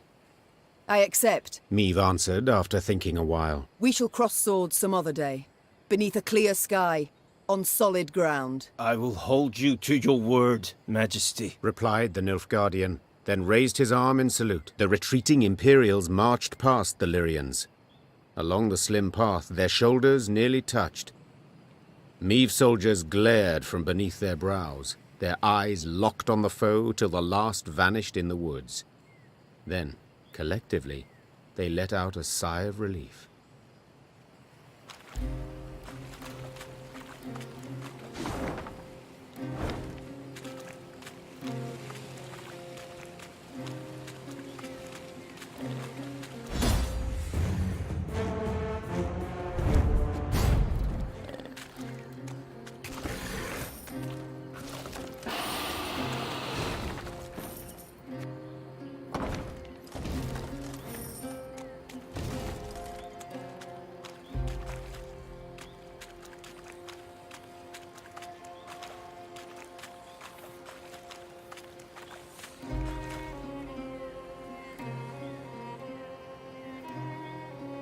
The Lyrian force had reached the very heart of Isgith. From every branch, vine and shrub hung leeches and ticks by the dozen.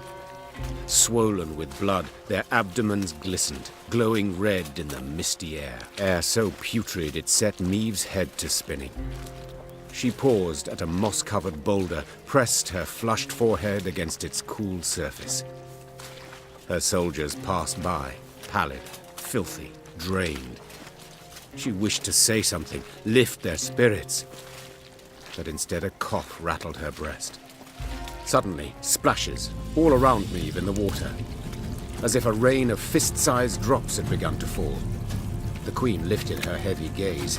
Seemingly on command, ticks and leeches dropped into the warm, soupy waters, then clumsily wriggled off toward a dead alder grove. Meve knew at once what skulked behind the trees. Garnet Cora, Isgith's mistress, Isgith's queen. Weapons at the ready! The queen roared. Close ranks! The Lyrians quickly converged, formed a wall of shields, and crouched behind them.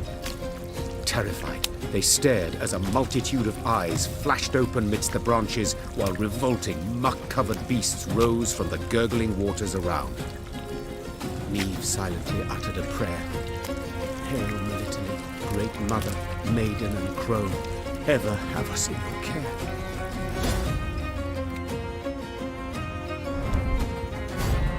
Of the battle in Isgith, Meve remembered very little. It seemed a nightmare, its details a haze, the sensations very real. Midst a thick fog, she fought in a frenzy, desperately hacking at the scourge that advanced from all sides. In the end, silence fell over the swamp. Its boiling waters lay calmed.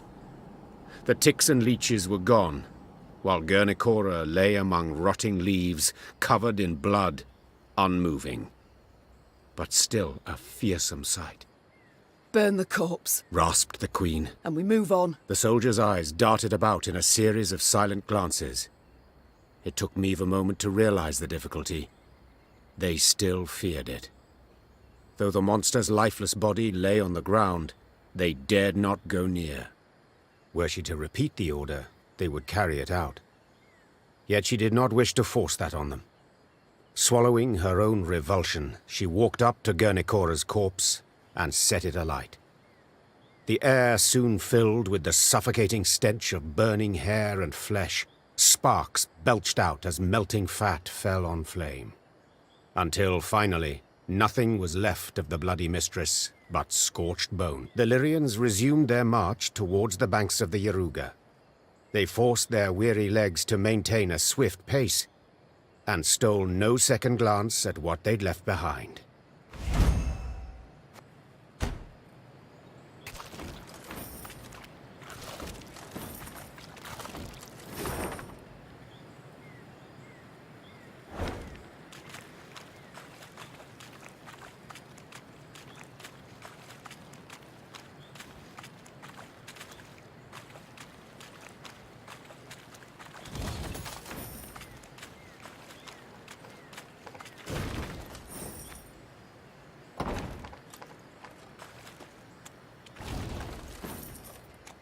One day, the quartermaster approached with news to report. Alas, bad news. Your Grace, our food stocks have near run out. And about villages, folk have naught to spare, not even to trade. The Queen dispatched small groups of scouts. They were to scour the countryside for hunting camps, beekeepers, charcoal burners, any souls willing to trade food for coin or goods. The first scouts came back around dusk. The last 3 detachments returned not at all. At first, Meave suspected they'd fallen prey to monsters, the beastly or Nilfgaardian kind. Later, she learned the men had left naught of their belongings behind. She'd been soft-hearted toward deserters. This lot decided they, too, would give it a try. That night, Meave lay still but sleepless. Beneath thin covers, she was cold, hungry, irate.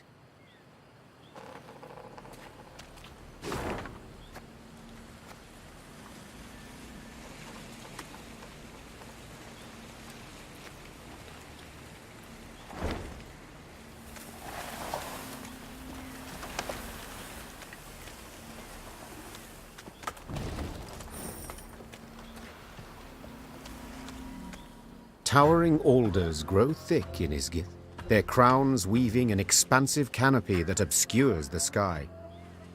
Any sunbeams to slip through this twisted thicket scatter in the milky mist below.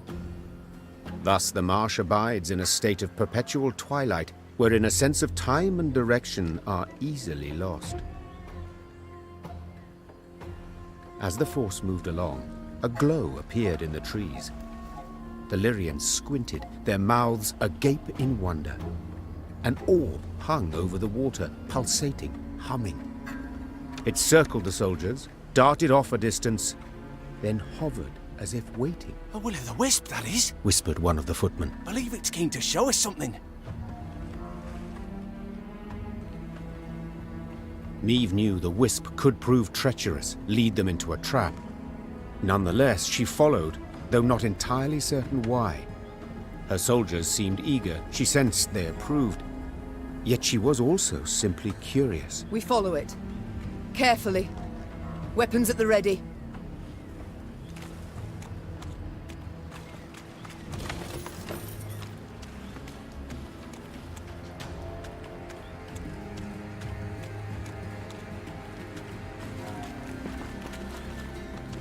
As the wisp led the Lyrians down a narrow, winding path, Meave surveyed her surroundings warily.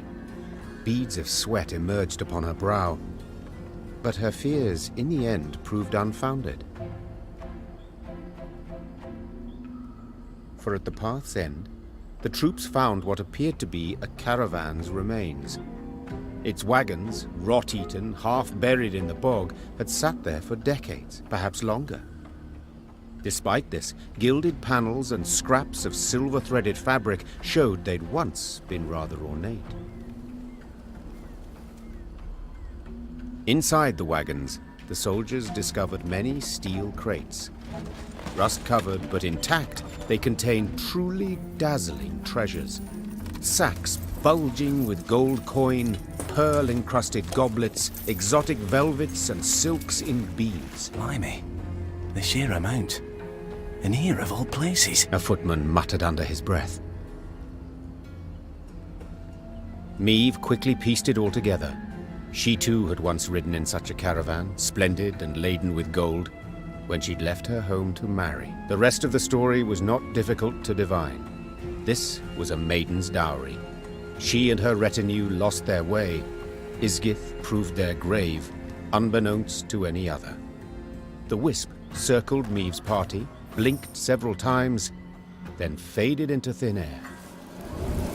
The troops resumed their march, and all seemed in order. Seemed, for soon several footmen were discovered to be gone. Greed had been their ruin. They'd grabbed too much. The loot had weighed them down, and the marsh had embraced them.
In evading Nilfgaard's banners, Meve led her force into Angren's wildest reaches. The foe could not attack the Lyrians there, yet hazards of another sort befell them. One day they reached a quagmire too vast and deep to ford. So the Queen summoned her engineer, Xavier, and called on him to build a makeshift bridge. By nightfall, he had drawn up plans. We shall start by laying abutments, then drive piles into the mire. The depth? We dropped plumb lines. 4 ells. Pursued by the plans, Meve did not see as Xavier slipped a line off his shoulder. By the time she felt it on her throat, she feared it might be too late. I long awaited this moment, when we would be alone. You die now, Majesty, and with you dies Lyria's, the whole North will to resist. Hail, Ketzer, hail! What died was the Nilfgaardian rallying cry in Xavier's throat. At the last instant, Gascon and Reynard rushed in to save the warrior queen, and thus proved their loyalty beyond any doubt. Your Grace! Your Grace! There was no answer, but Reynard could hear her breathe. Meve would live. It was several hours later when Meve finally came to. She opened her eyes, then Gascon and Reynard helped her to her feet. Careful, Your Majesty. I should have been more careful earlier. Damn it. If you two hadn't... No need for words. You needn't mention it. I couldn't disagree more. We're due for a long conversation. First of all, I owe you thanks. Second, my trust in you both has been heavily tarnished. I believe that goes without saying. Yet today you proved beyond all doubt that I can rely on you. So I thank you. To serve under your banner, Majesty, it is an honor. Likely I'd have put it differently, but Reynard seems to have the right idea. Very well. We've reassured ourselves of admiration for one another enough. We've matters to which we must attend. I trust as I lay there dead to the world, you did not sit about with your thumbs up your bums. Have you at least learned why Xavier betrayed us, sided with the Empire? In a manner of speaking, yes. Your Grace, the rogue who lunged at you, in truth, was one Gwalter ep Luinoch, a Nilfgaardian spy. Just a moment, that makes no sense. He saved my life in Mahakam, on the bridge. He did, for he had to. In one of the letters we found, Ep Dahi orders Gwalter to watch over Elder-in-Chief Hoog. The Scoia'tael in the mountains was sent there by Nilfgaard to recruit dwarves, but their commander, the Vfxone, they feared she'd attack Bruva himself, something Ep Dahi wished to avoid. Naturally. For someone else could seize power, someone not so neutrally inclined. Someone more likely to aid me, gods forbid. This discovery you made how? We found in his toolbox a concealed compartment, letters inside. Though encrypted, we managed to decipher them. They were the Grey Rider for you to read. The swine. An Imperial spy in my ranks this whole time. But to wait so long to strike, why? He'd only just received the order. Another letter in the box, signed by General Ep Dahi, stated, "To Gwalter ep Luinoch, eliminate M at first opportunity." Honourless bastards. They'll stop at nout. Now, Meve, you'll gain nout by getting riled. No sense to it. This is good news, in fact. Is that so? Think. Ep Dahi had a spy in our midst. He knew our movements, had his eye on us, his finger on the pulse. He knew our plans, who we parlayed with, and yet he didn't order your assassination. For you posed no threat. Well, clearly so much changed. Congratulations! Nilfgaard fears you now. And rightly so. But We found him in the rubble at Rosberg, midst the ashes. Precisely what placed him beyond suspicion. We suspect Walter enlisted with the Edanians some years past, infiltrated that army. He had a hand in Rosberg's defence. Then, when the time was right, he lent that same hand to its demise. Caused an explosion that tore a hole through its walls. It worked, but at a price. He suffered severe burns. If not for our medics, he'd have... Stop. So it was not elves who brought about the fort's fall as he claimed? A filthy lie to stoke the fires of racial hatred. To stir conflict and chaos and rage that would make the realm of Edirn waver and fall. If we're to judge by Rayla's actions, he was rather successful. Bastard. Yet even so badly hurt, in such pain, not for a moment did he drop his mummer's act. I've heard much of Nilfgaardian spies, Your Grace. They're trained from childhood, face constant indoctrination. They do anything for the Emperor, anything and everything. As soon as Gwalter spotted a chance to join our ranks, to be at your side, he took it, exploited it ably.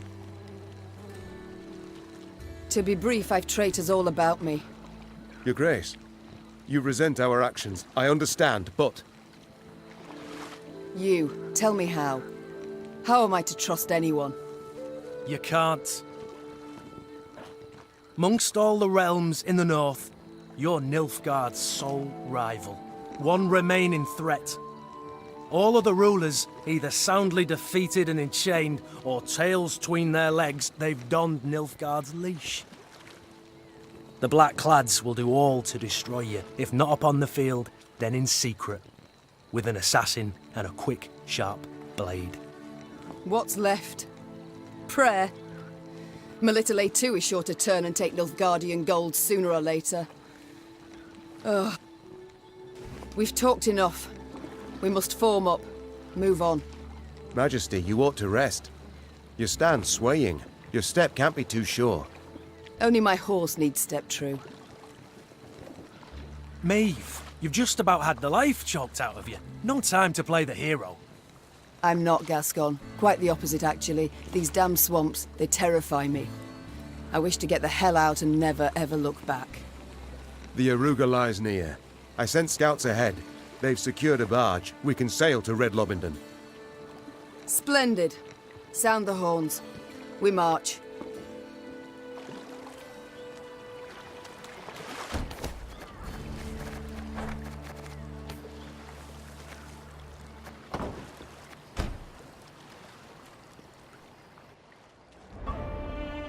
Yes?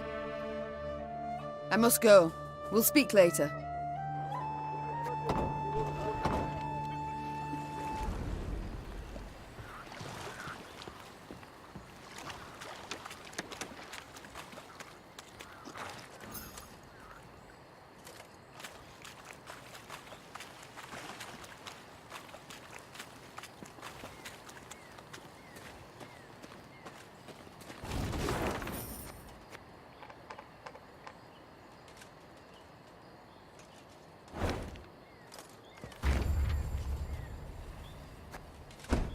Sandflies and mosquitoes blanketed Maeve's face and neck. She did not bother to brush them away. She'd been in Angren long enough to know more would come in their place. Your Majesty. Reynard called from behind. Our scouts have returned. We've a large force of Blackclads on our tail, infantry and horsemen, and they draw nearer. Blast! Maeve wiped away the sweaty hair stuck to her brow. What say you, Reynard? Shall we give them a fight? We're but a few miles from the river, where a barge awaits. It makes no sense to battle now. Though near her strength's end, Maeve stepped up her pace. She could not wait to stand upon a barge deck and leave Angren's infernal bogs behind. Alas, in place of the promised vessel, they found only severed moorings. No! No, it can't be! Suddenly, Maeve drove her fist into the trunk of the nearest tree. Fortunately, a soft and rotted one. This isn't so! Your Grace, have mercy. I stepped away but for a spell. Croaked a scout, pale as a ghost. Thieves jumped out the underbrush. Fell upon it. Whole band of them. A white-haired warrior. A minstrel. And a lass.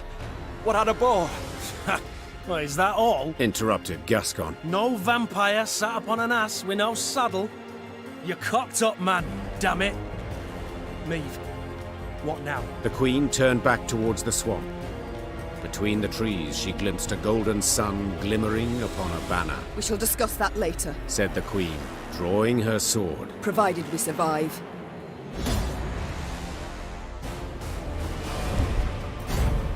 Near the battle's end, Meave faced a black-clad officer. Nimbly dodging his strike, she countered. The Queen's sword sank deep, the hilt rattling his breastplate. A rush of hot blood covered Meave's hands.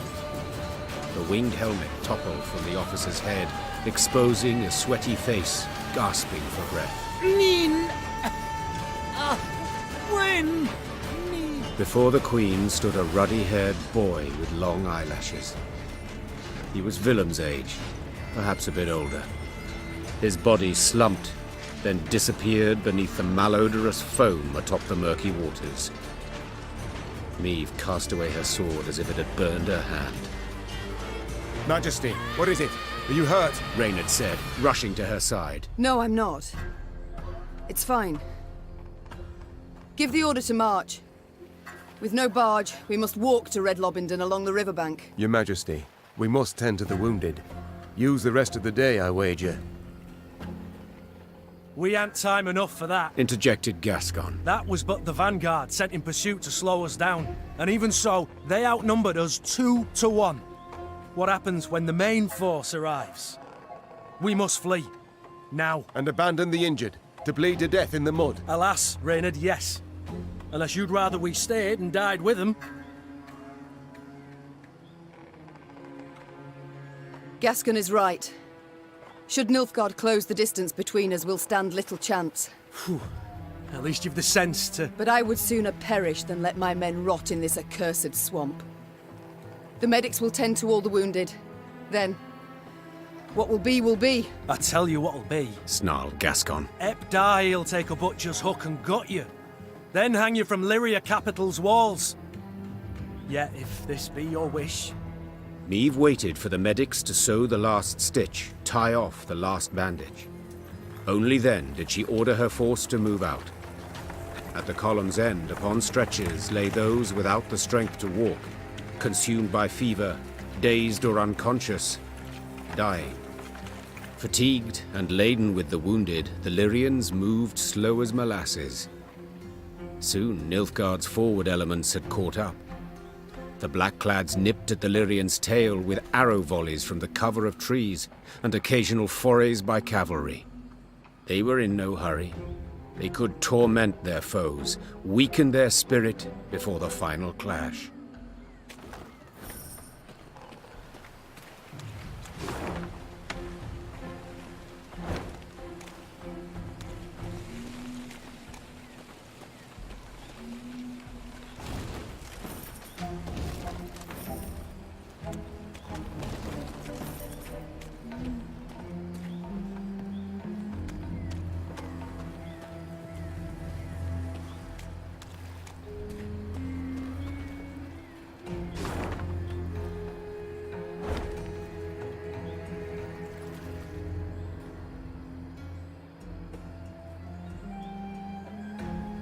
At long last, Meave spotted a dark form spanning the river's course, Redlobahin's bridge. Just a brief stretch more, and the Lyrians would find themselves beyond the invaders' grasp, free and clear of bogs, and the beasts that prowled them. Yet joy at this sight soon gave way to despair. The bridge was dark, black, from the horde of Nilfgaardians that held it. Clearly the Blackclads had divined the path of Meave's flight, and had cut off her last means of escape. That's it. We're dead men. All! They'll cut us down to the last! Meave shut her eyes, felt them sting with fatigue. She knew when she turned she could not show her men 1 ounce of fear, 1 pinch of doubt. She gripped her reins tightly. The leather dug into her skin, helping her hold back her tears. And when the Queen finally spoke, her voice was strong and boomed over the river's roar. I know what you wish to hear. The Queen began. That the gods watch over us. that we'll come through the fray unharmed, that a friendly force is but moments away. Those would be lies. The truth is as bitter as it is undeniable. We stand cornered, cannot win this fight, cannot flee it. We can but choose how to die. Hanged from the boughs like common criminals, or weapons in hand like the fighters we are. I've made my choice. Time you made yours! With that cry, Meve broke for the bridge toward a forest of spears into a deluge of arrows. She let the tears fall from her eyes. Tears of rage, fear, fatigue. It was not until she'd almost reached the enemy line that she dared glance backward. And she saw she was not alone.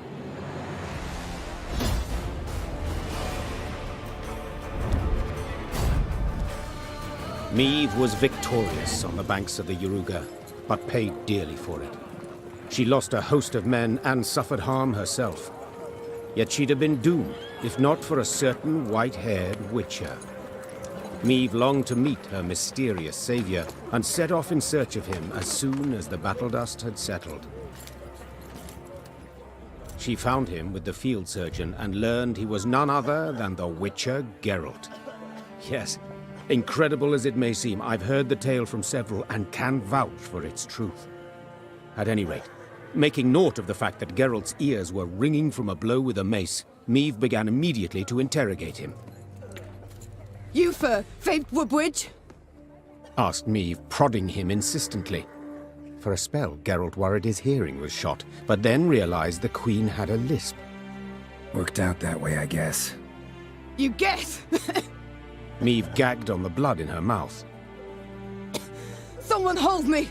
The Queen felt Geralt merited the highest honor, a knighthood. Another monarch might have delayed until a more opportune time, but not Meve.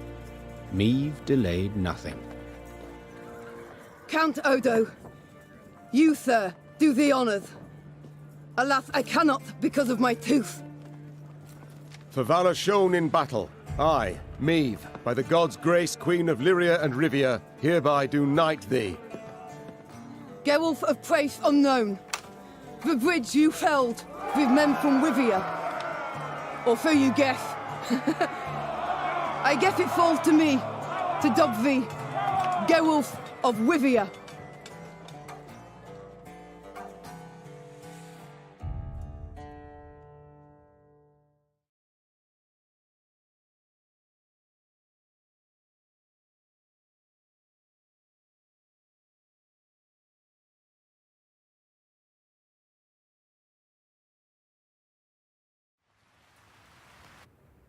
Meve had come home, though by a circuitous route, through Edern's smoking embers, Angren's beast-infested quagmires, cross Mahakam's snow-capped ridges. But she had returned, cloaked in legend, a mighty army in tow. The moment was weighty, and not to be tainted even by Geralt of Rivia's disappearance, or dare we say desertion. The hero of the battle for the bridge was now a sought man. Yet Meve was determined to take back her realm, with or without the Witcher's aid. The Lyrians' daring escapade behind enemy lines, and the triumphant victory at the battle for the bridge that crowned it, breathed new life into the North's war effort. Bands of resistance fighters now swarmed the conquered lands, while Cedwin and Redania, on the verge of swearing fealty to the Emperor, suddenly broke off talks with the invader. The Nilfgaardian war machine suddenly screeched to a halt, and the tide of war turned. Facing a united North, the invader had to withdraw the bulk of its forces from Lyria and Rivia. The way was cleared for Meve to retake her lost lands, defeat General Epdahi, and depose Willem. Or perhaps mother and son would not have to fight after all. The lady, I come at King Willem's bidding. Prince Willems. His Majesty proposes a meeting. No arms, no escorts. His Majesty? Whelp's barely tall enough to reach his mother's bosom. For shame! Silence. Let him say his piece. His Majesty, Willem I, wishes to discuss the possibility of a truce. He wishes to surrender? Is that his aim? Your words, not mine, Your Grace. I've a few more on the tip of my tongue. But save them I shall for later. Willem I's chosen the site for the parley. In... Willem I will choose nought. If he wishes to speak, let him meet me midst the ruins of Devil's Tower. Understood, Your Grace. I'll relay your terms. Willem's emissary rode off, serenaded by hisses and jeers. Frightened by the clamour, his horse reared and kicked. The rider forced his mount to obey with cracks of his crop, striking many more times than was necessary. The fool. Nag'll toss him off first chance it gets. Soon as he loosens the reins. No great loss, I wager. But tell me, your thoughts on this reunion? Sounds a ruse to me. But I know that won't stop you. Whence this certainty? Come now, Maeve. At the end of it all, he's your son. You still care about him, it's obvious. You're absolutely right. Perhaps let bygones be bygones. Perhaps it's not too late. Only one way to know. Let's go. Maeve rode out, clad in golden plate, her banners waving proudly overhead. She no longer led a band of ragtag partisans, but an army able to fend off an empire and drive its soldiers from her lands. Ma'am, I've something you must see without undue delay. And we will continue this in the next episode, so if you liked this one, give it a like, dislike if you think it sucked, and see you next time. Thank you.